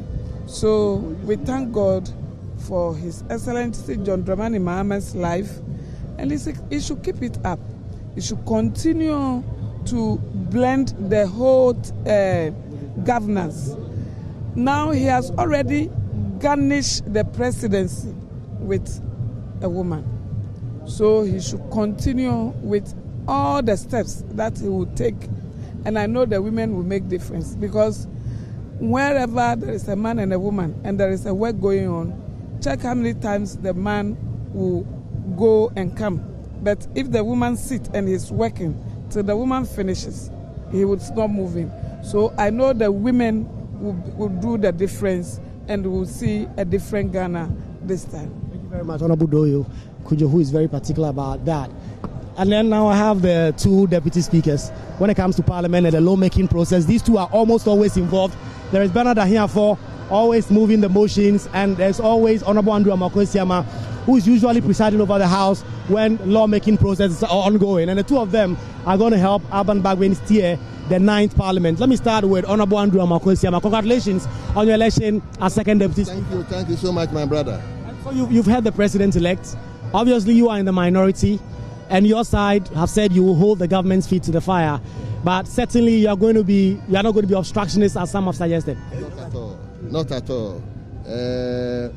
One of the main functions of Parliament everywhere in the world is to play the role of oversight.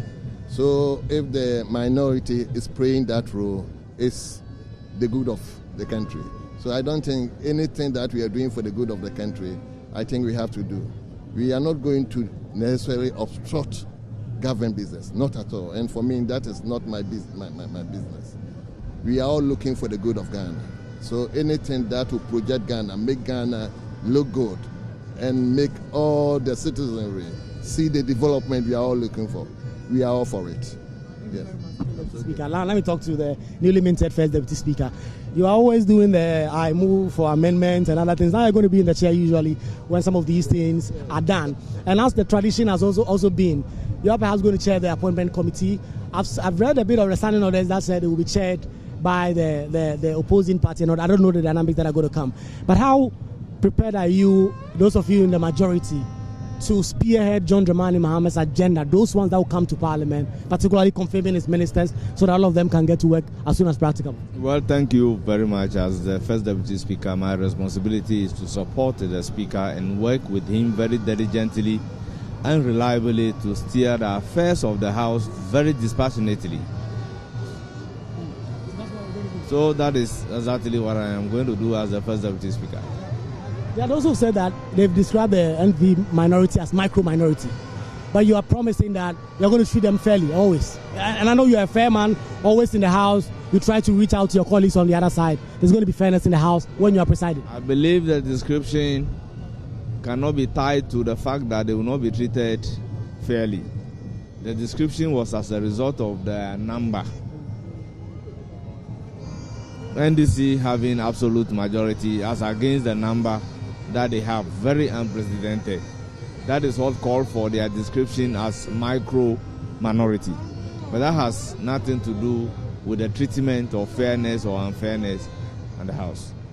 As a Deputy Speaker, I look forward to treating everybody fairly as a member of Parliament.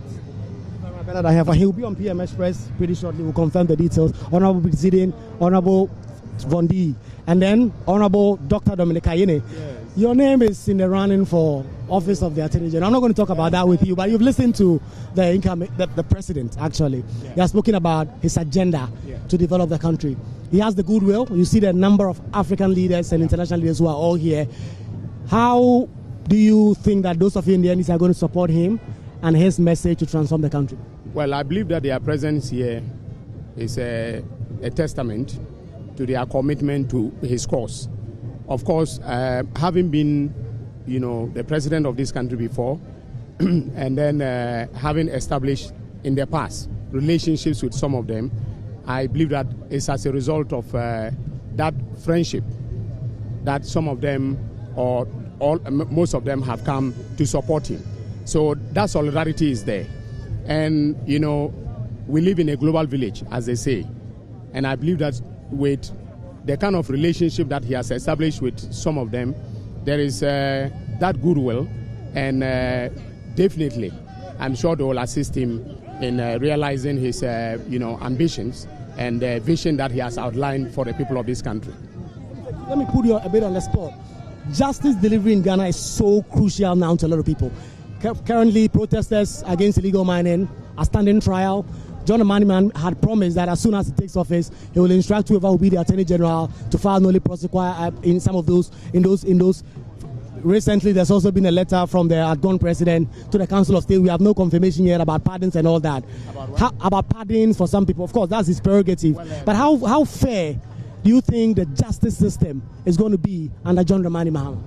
Well, definitely, he has promised that he will appoint a minister of justice who will be fair and even-handed, in running the affairs of the justice sector of our country. And I believe that he's committed to that. You recall that in the course of his presidency, he did very well in assuring that the judiciary remain independent.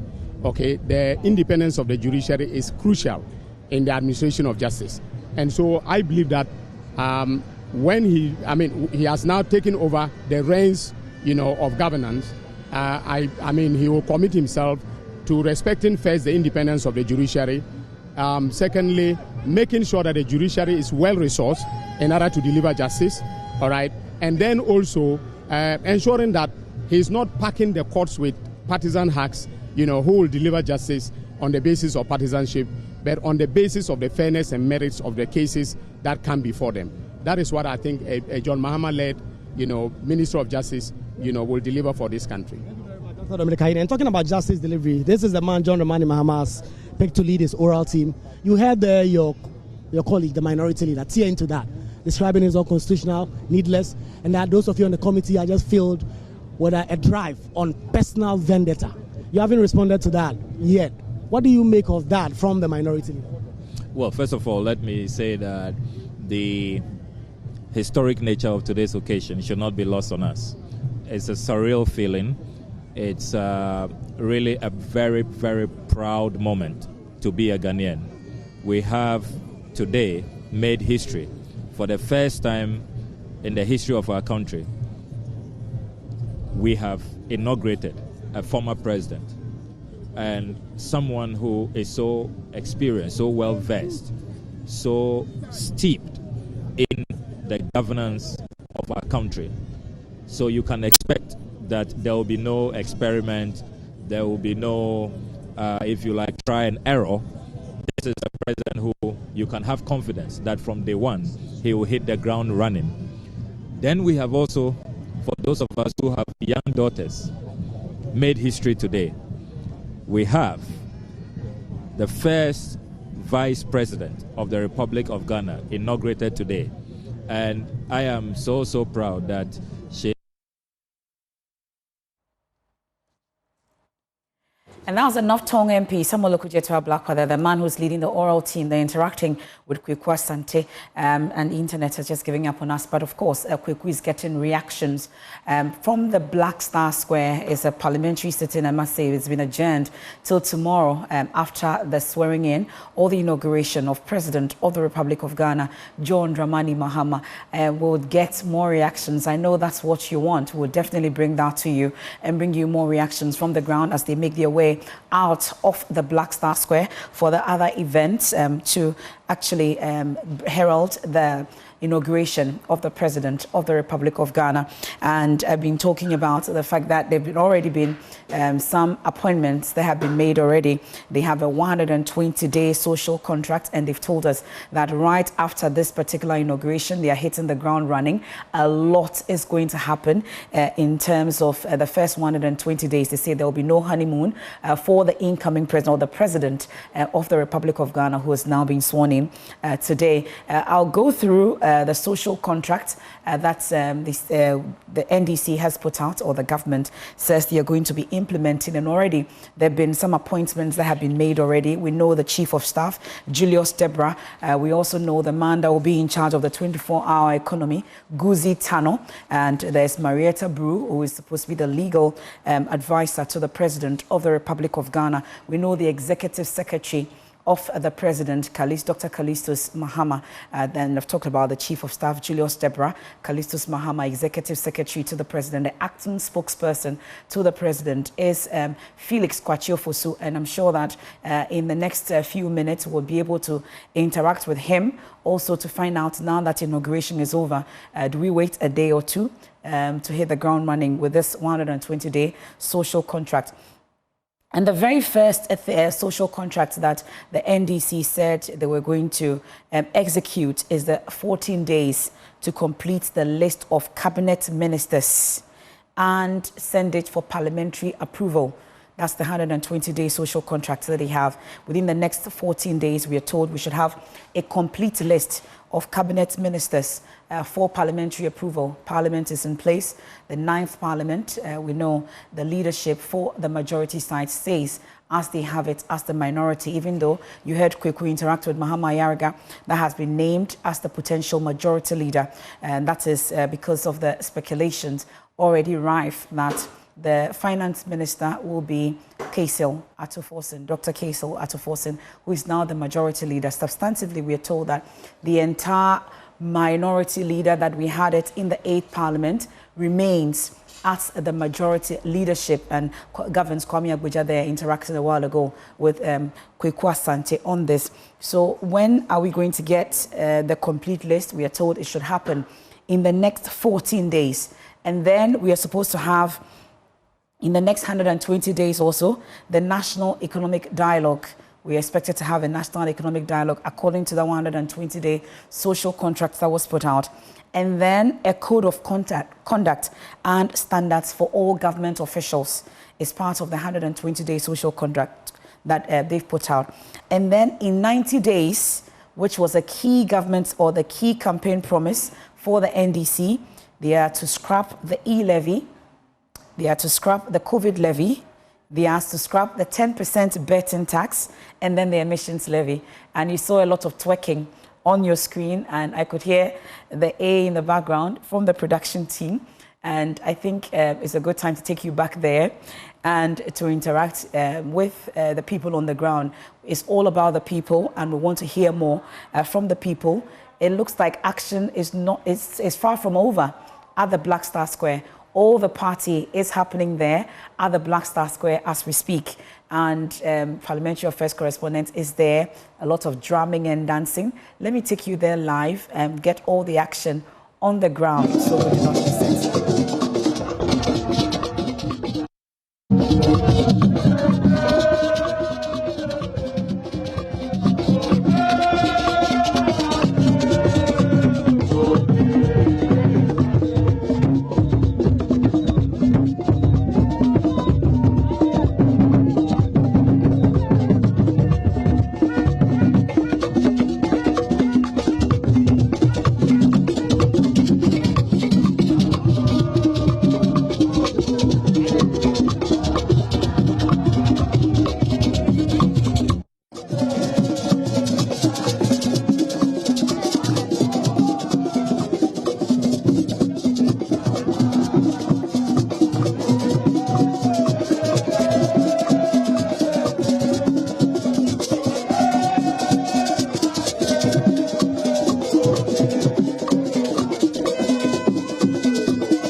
That's all the action at the Black Star Square, and Maxwell Ogboba will take over shortly because you missed the twerking from my hometown.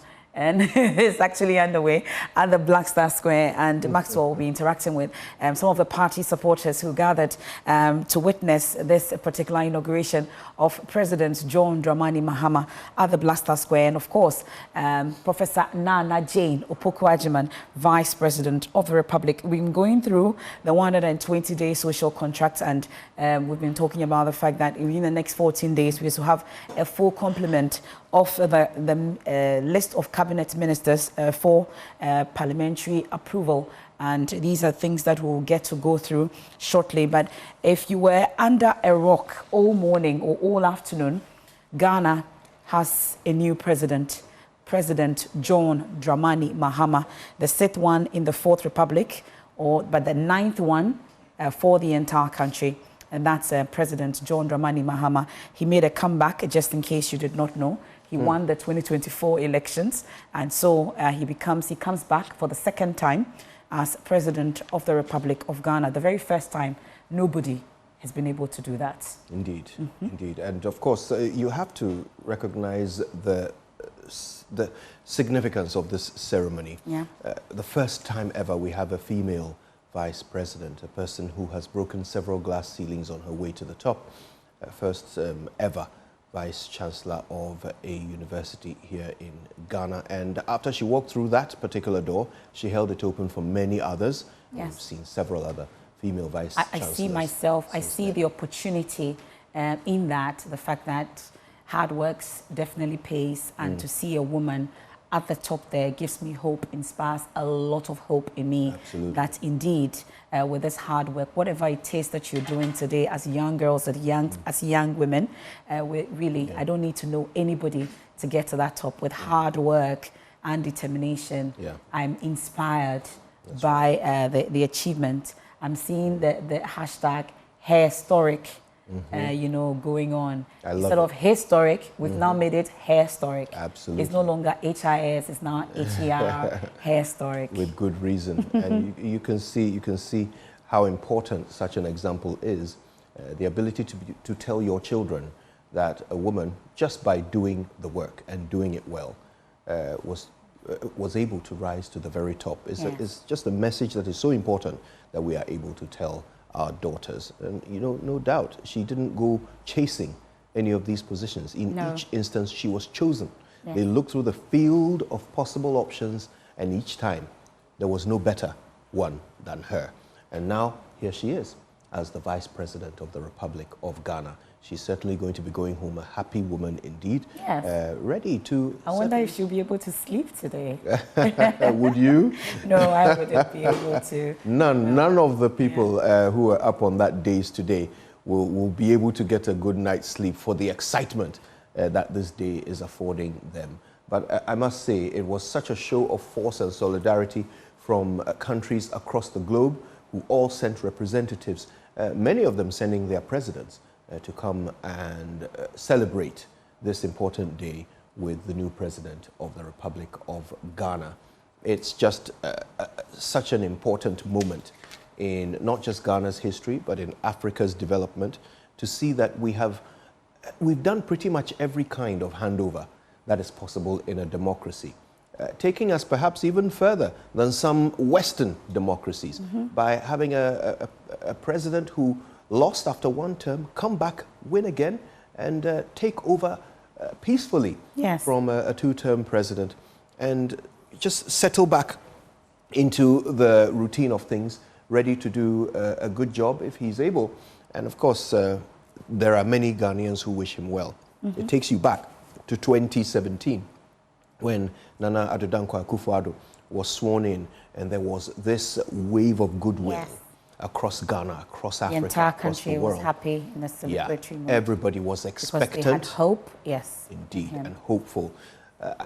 You get the sense that this time around, the expectation and hope is measured, because I suppose people are recalling just how euphoric they were the first time around, and are how it comparing turned it to out. how things turned out. So this time around, maybe a bit of measure in their excitement, but excitement nonetheless, because it's the beginning of something new. Well, some may say it's early days yet for us to start going through it, but of course, the 120-day contract will go through it shortly, because we've been told that in the next 14 days we should have the full complement of cabinet ministers. But like I said, we need to go back on the ground and interact with those who were part of this event. They saw it firsthand. Let's interact with them on it. Maxwell Agbogba is on standby. Just set up right here in the inner perimeter of the inauguration grounds. Of course, the inauguration has ended, and Samba Bobo music. Time to enjoy Samba Bobo music. I have the leader of the group here with me. Let's speak to him. Hi, what's your name, sir? My name is Gabriel Ajugba. Gabriel, okay, what's the name of your group? The group name is Ajojina Fafali Bobo Band. Okay, from Abakala Pass. We're based on Abakala Pass.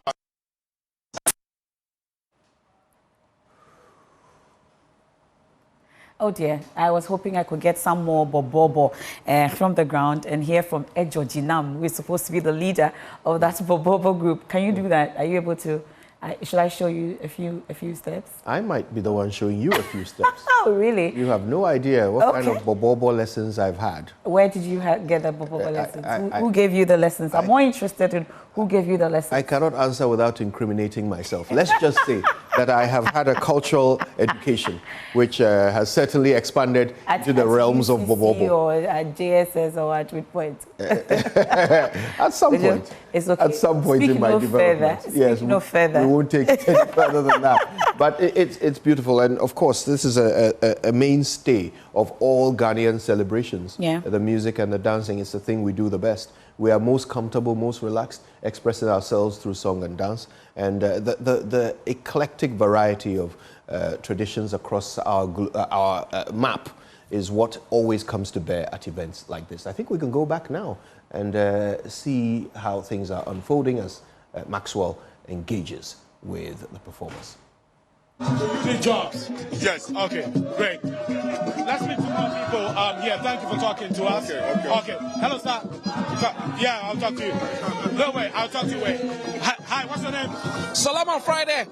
Salaman Friday. Lamte, yes. Okay. Tell me, you're excited to be here, I want to believe. So much excited. Okay. I don't know why your TV station is the only station showing on my TVs. Okay. So if you don't watch Joy News, Joy TV, I don't know what you are doing in Ghana. So you must watch Joy News, and then make sure every information is there. Okay. If you want to live well in Ghana, know about the rule of law, listen to Joy News, because I watch Samsi a lot. Okay, but no, I'm glad to be here to experience this day. John Mahama has been sworn in as president. What are your expectations? My expectation, I expect him to continue from where the previous government has left, and I believe in the reset of the country. All right, yeah. So we want a stable economy, so that I am an entrepreneur. And then He definitely is an entrepreneur, but the internet will not allow him to conclude on that. But of course, one thing is clear. It says if you're not watching Joy News, it wonders what you're doing. And that's very, very clear. Maxwell Agbagba is now the presidential affairs correspondent. Absolutely. Interacting with people on the ground. But once we have a stable connection to him, we can get to here. But Kweku has been interacting with Dominic Ayeni. You know, he's been tipped to be the Attorney General. Certainly one of the top names that have come up. They will all not speak to it, but of course, some names have come up. Kweku asked them directly, but they will not comment. Mahama Yarga was also asked. He's been tipped to be the majority leader. His name also came up for Attorney General at some point, but he's also been tipped to be the next majority leader. He will also not speak to it. He says the day will come. We shall allow it to come. There was also a very popular private legal practitioner whose name came up. I don't think he has given me permission to mention it, so I won't. We've heard Thaddeus' story, for instance. Oh, well, if you said it, we've heard Thaddeus' you said it, then there it is. We've heard about Thaddeus. Yeah. And I've got to say, what it suggests is that John Mahama is trying to be very careful. Yes. He's trying to pick people for these portfolios who will be able to deliver. It's a very limited mandate, 4 years. And he certainly has a lot that he wants to achieve in that time. So you can see him shopping around for the very best bargain, if you like, to get the very best people in place for the delivery of his mandate. It's not going to be easy, especially not in his first 120 days, where he has a very long shopping list of achievements that he wants to chalk up. Get us started. Yes, we can go through some of them, but do we have to go back on the ground? It does appear we have to go back on the ground. We have a clearer feed, could you? When we come back, then we'll interrogate that. Well, it is. Yes, it is.